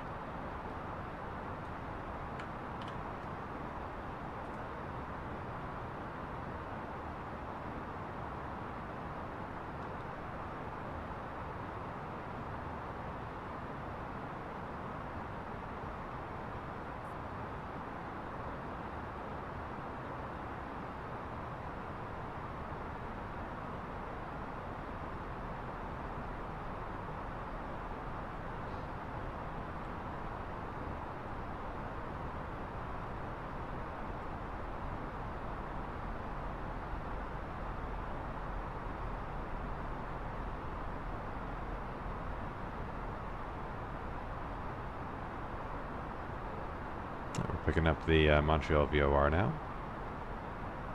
There's a cool airport down there, right by the border. So look up what that is later. Oh, actually, we can probably see here. Let's get a zoom in a bit. It's probably not that. KPLB. Interesting.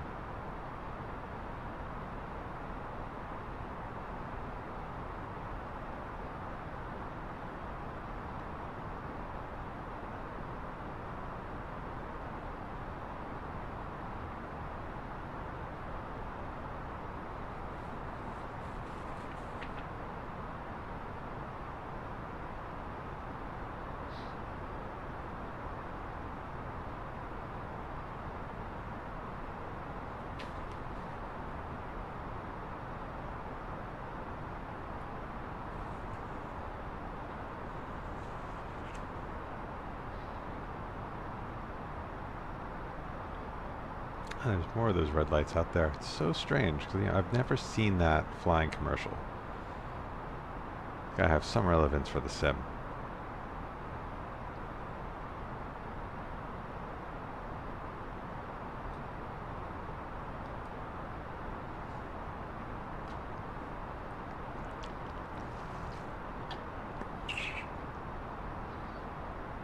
I mentioned briefly poutine.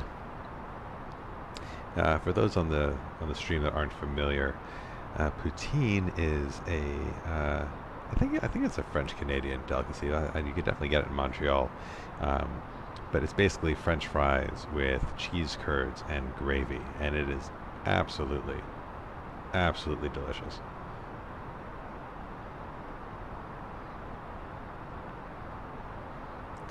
All right, we're going to be flying over the border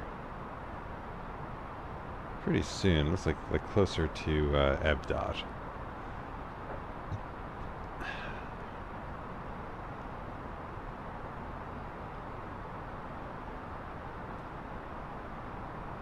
Passing over that airport right now. Where is it? Right, there it is. Yeah, it looks like a small regional. I hear the engine spooling up. We must be at our Oh no, there it is. Oh wow, interesting. Alright, it must be at our altitude. Great, so that descent calculator really was pretty much on the money.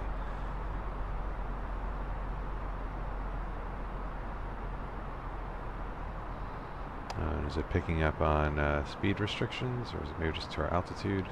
It's taking us down to 250. I guess because we're close enough to 10,000 feet.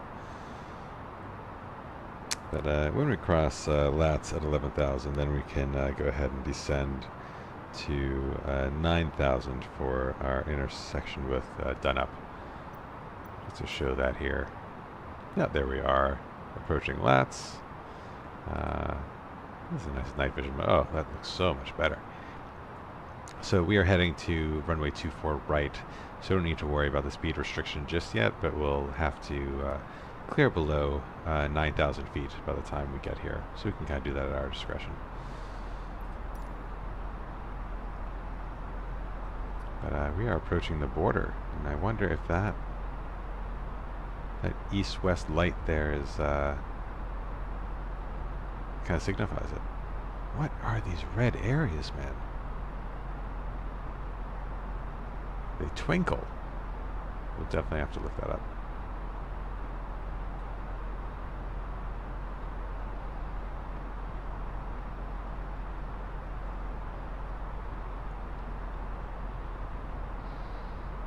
Yeah, so we're just about crossing LATS.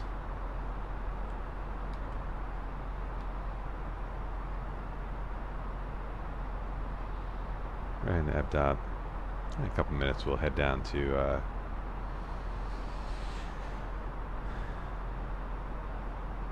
flight level 90.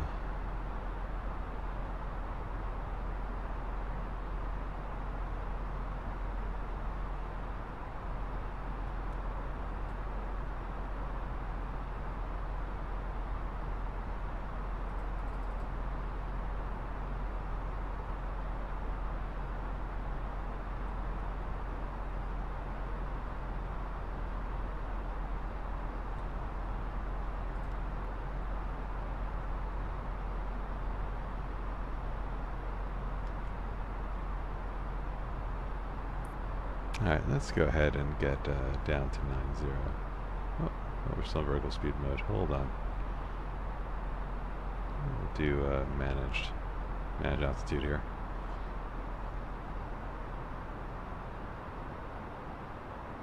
So if there are constraints that I miss, if the VNAV is working, I should adhere to it.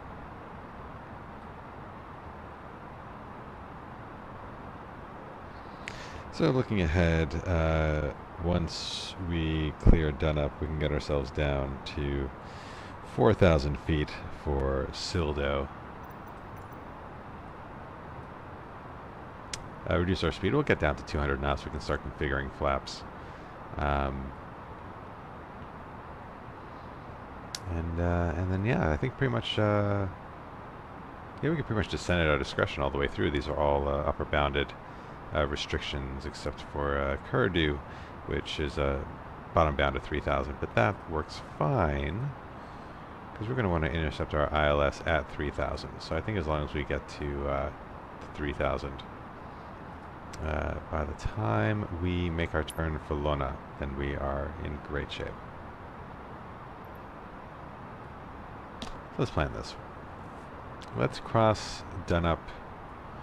Let's cross Dunnup at 9,000, and then we'll make our way down to 3,000 from there, just to kind of save us some headache.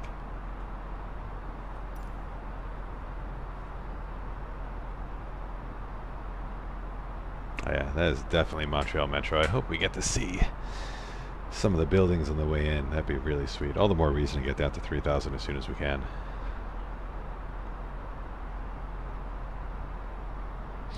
Oh yeah, let's configure for landing here. Get our landing lights on. Or rather, not configure for landing, but configure for 10,000 feet. Seatbelts on. Let's transition to our constraints. Very nice. And we'll get our LS push button in, preparing for capturing the glide slope. Rad nav aids are selected for our missed approach. And 10,000 feet. Approach checklist is complete. No, that's wrong. Approach checklist is next.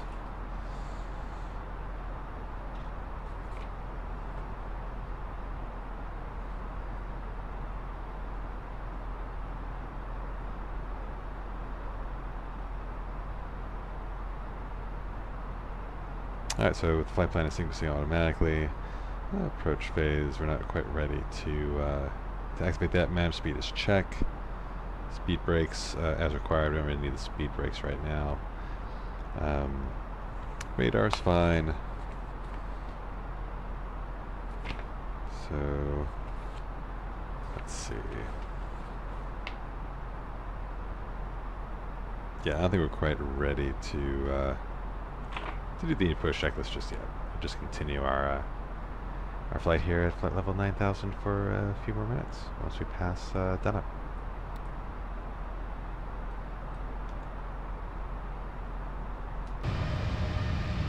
Yeah, I would love to see this in real life. That'd be so cool.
Oh, so pretty.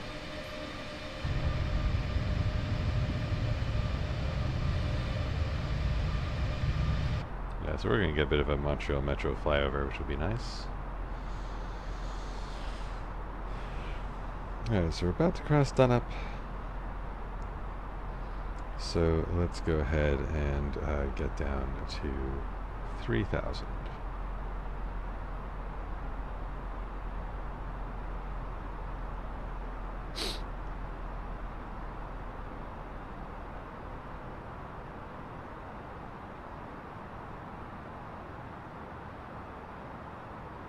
Hopefully that'll give us some really nice views. Hopefully, you know, there's no serious noise abatement or anything, but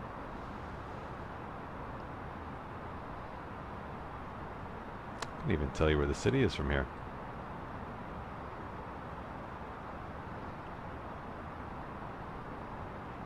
The airport, I think it might be the airport dead ahead of us.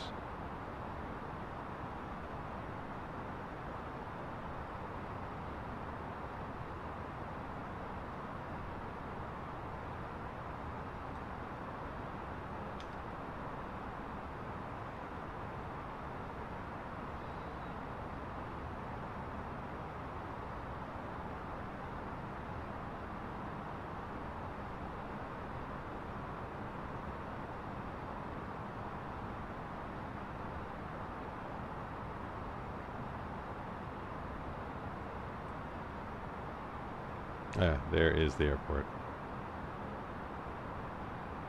Very nice.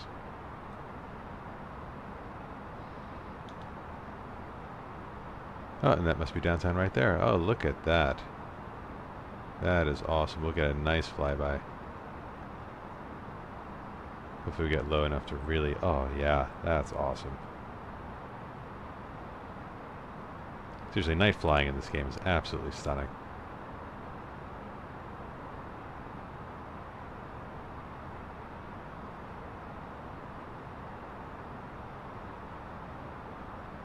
See how that barrow is. Oh.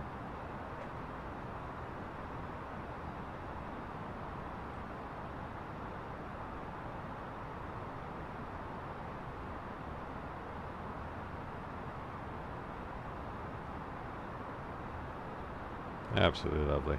That's the ECAM. Ah, everything looks fine.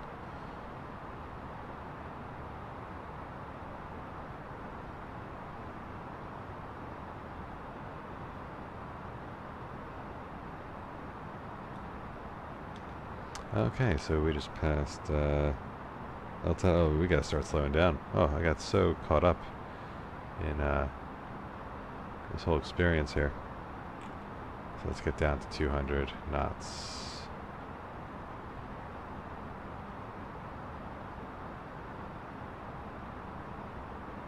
Still needs to descend.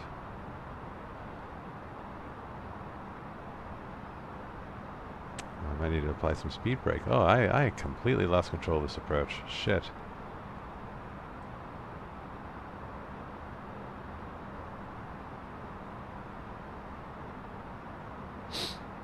When we get to green dot speed, I'll go ahead and start extending the flaps. We'll be a little high for Sildo,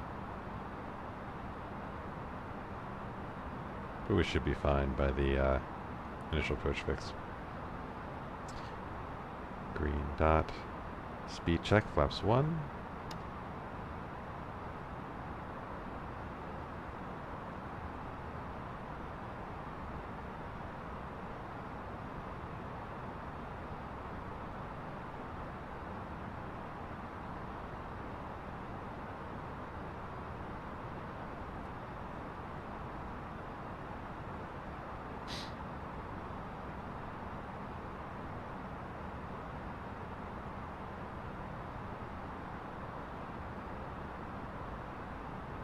So we're passing the opposite glide slope.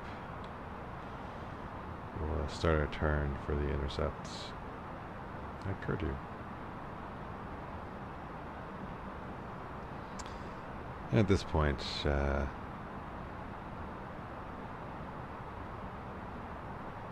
I think we'll be in good shape. We'll be at 3,000 in no time.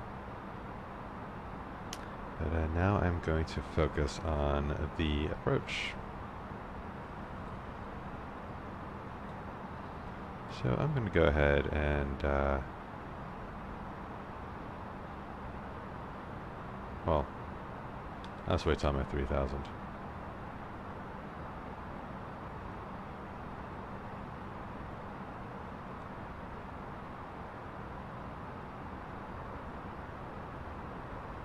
And once I'm heading for the initial approach fix.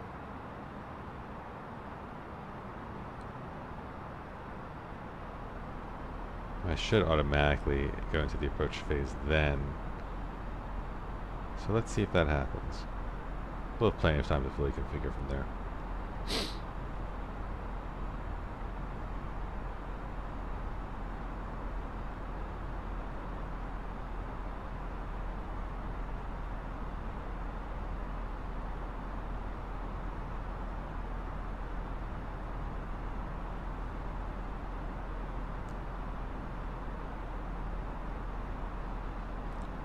We'll go ahead and arm the approach.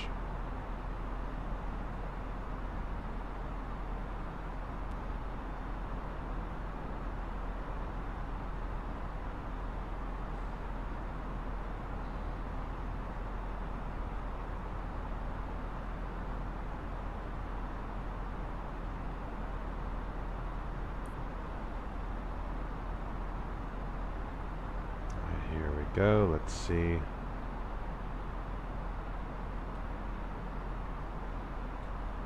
The approach phase activates on its own.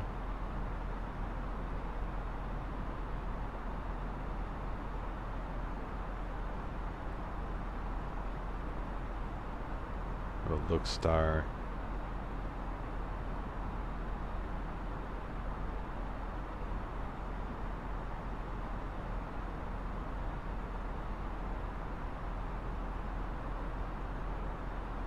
Right, lining up quite nicely with the runway there. I'm not going to play games with this anymore. I am just going to go ahead and activate the approach phase. Confirm approach phase. And we'll go to manage speed. Loc.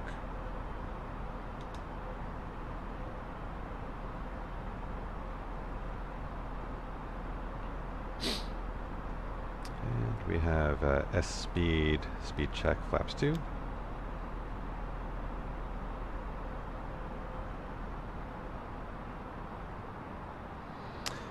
Speed brakes as required, landing lights as required.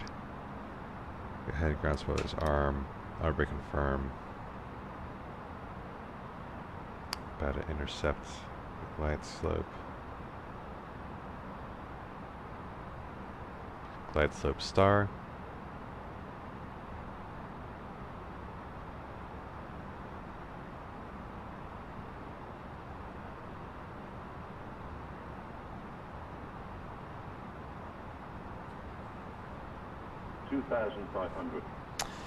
Radio altimeter live.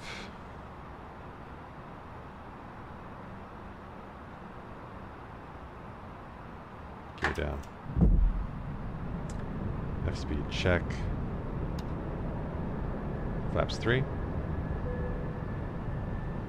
And flaps full.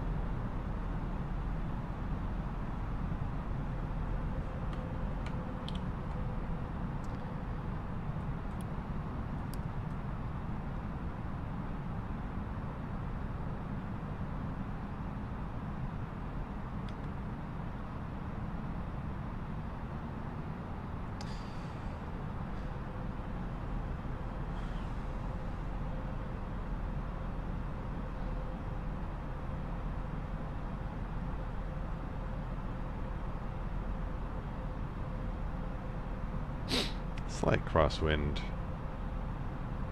I expect that to mitigate when we get a bit closer to the ground. Oh, let's ping the cabin.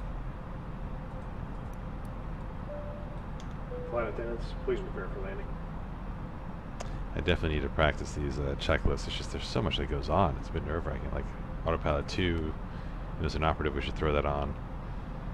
And I think at this point we're all nicely configured.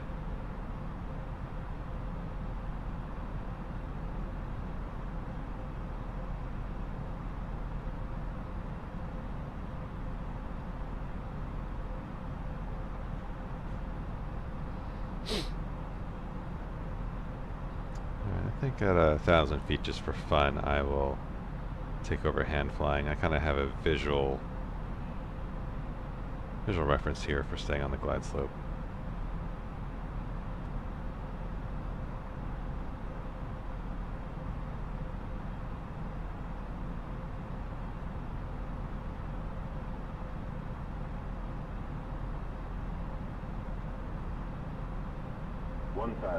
One thousand.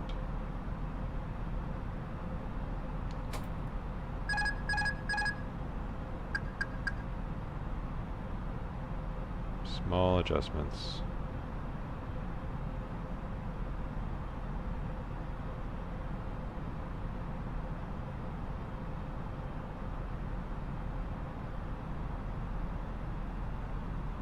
No PAPI lights on this runway.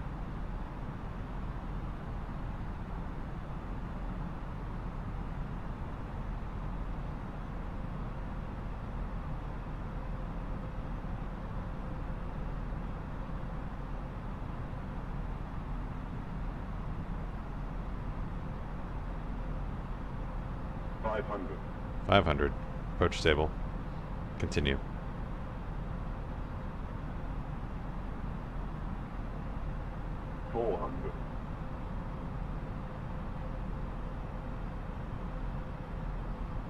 Might be a little high.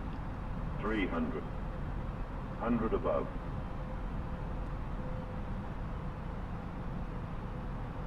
200. Minimum. Continue. 100. 50. 40. 30. 20. Retard.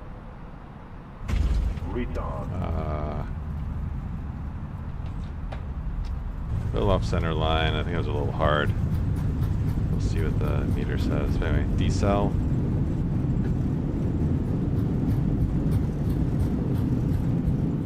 $70 knots.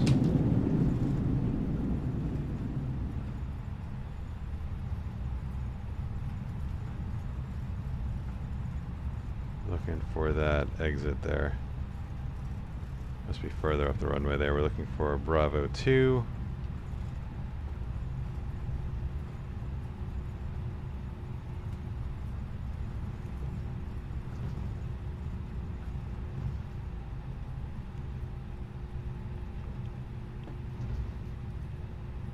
I didn't even communicate anything on the Unicom. That was poor. I'm not even on the Unicom. What happened?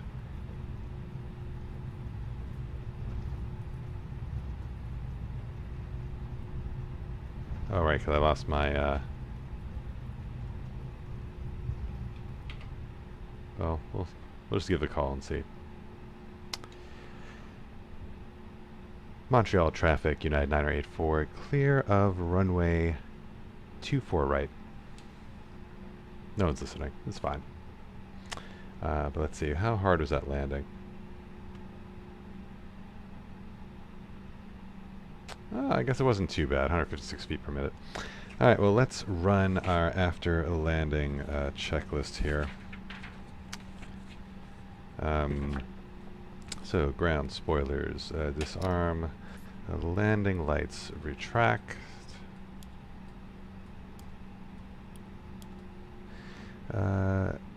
Turn off flight as required. We'll keep that on because we're at night. Taxi light we'll keep on. Strobe lights to auto. It is on auto. Weather radar is off.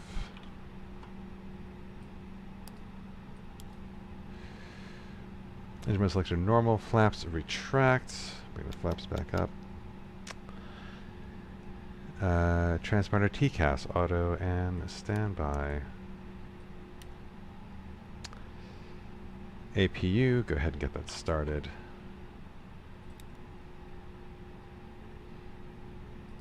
Anti-ice, we didn't even really need it. FCULS push button, go ahead and deselect that, clean up that display. Brake temps look good from here. And alright, so I think we are ready to taxi to the gate. That airport looks terrible. One thing I do want to do on this around the world adventure that we're going on is if I'm flying into an airport that has premium scenery, I will absolutely go ahead and purchase it. Just to make this a bit more enjoyable for all of us. Alright, so we are crossing runway what here? 28. Again, I'm just going to do a light check, but seriously, like, no one is here. It's like a ghost airport.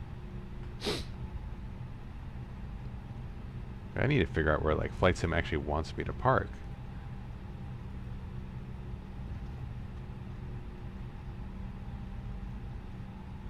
Yeah, I'm going to look at the, hold short here and, just see what stands.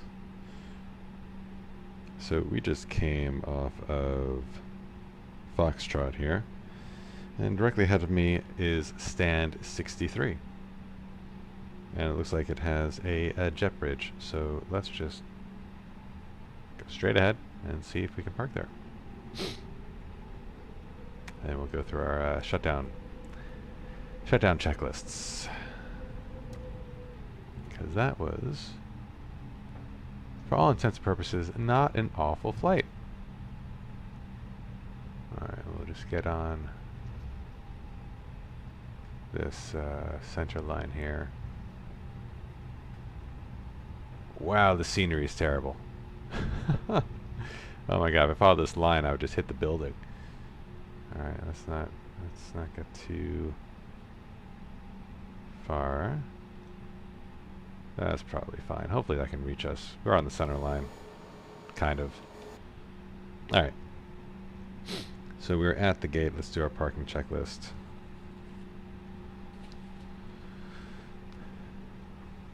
Oh. Always turn the taxi light off for, you know, out of respect for your fellow aviation workers. Anti-ice is off. Yellow electric pump is off. Oh, interesting. This is interesting. I actually haven't run this checklist before. But we might learn something new here. we turn the yellow electric pump off?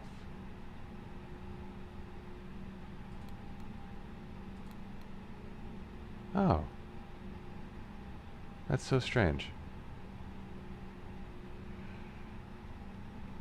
Anyway, parking brake on, anti-ice is off, engines 1 and 2 shut down. Slide checking disarm, seat belts sign is off. Beacon off when N1 is less than 10%, and it is. So go ahead and turn the beacon off. Elapsed time as stop. We don't need you. Oh, well. Is that how I'm supposed to do it?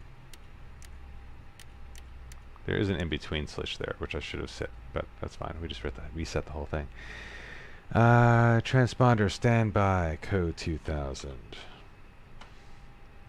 So, because I like playing with these numbers, we'll just do that. Cool. And over to standby. And control track pumps, or center track pumps.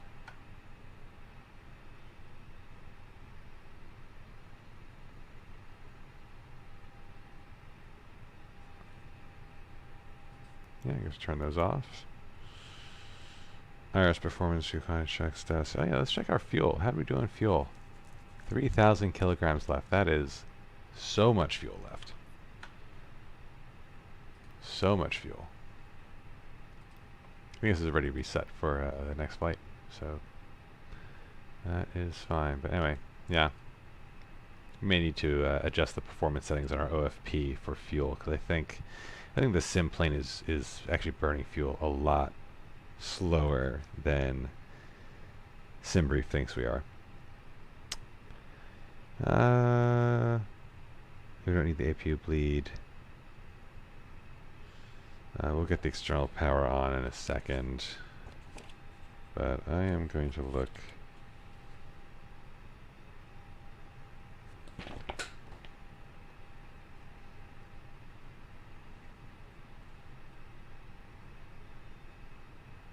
Yeah, so let's secure the aircraft. Let's shut it down.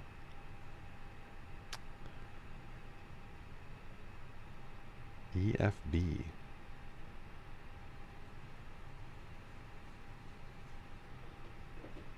What is the EFB? Guys, we have so much to learn.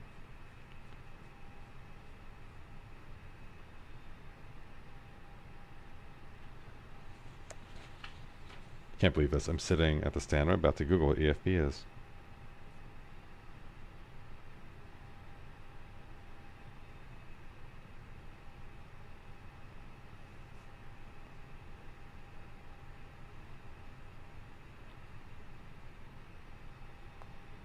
Oh, it's the it's the tablet.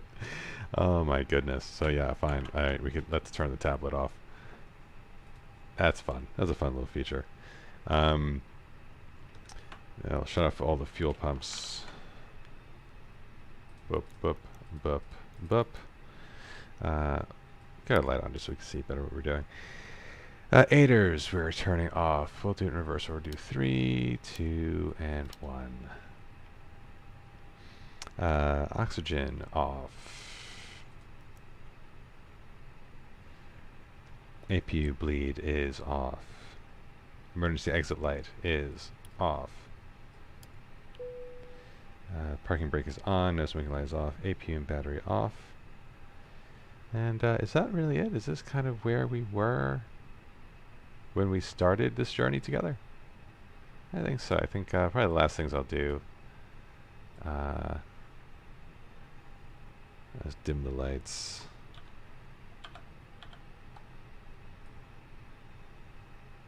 Kind of like a pack in, pack out kind of deal. Just, you know, leave the plane the way you found it.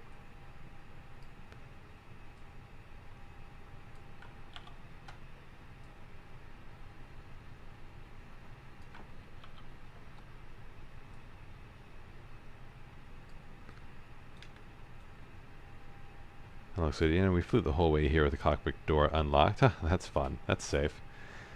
Alright, so I think we're ready to shut down the APU. And yeah. And yeah, I think we'll shut down the batteries from here too. So that will officially end the flight. So battery 1, battery 2.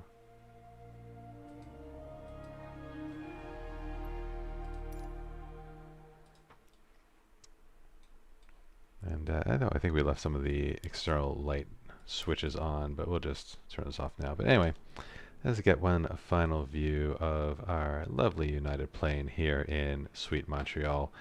I want to thank all of you for joining us on this flight today, and hope you have a pleasant tomorrow. Until next time, we will be flying deeper into Canada as we make our way to Greenland, then to Iceland, and then to the United Kingdom as we are doing our 2-hour at a time hop across the Atlantic.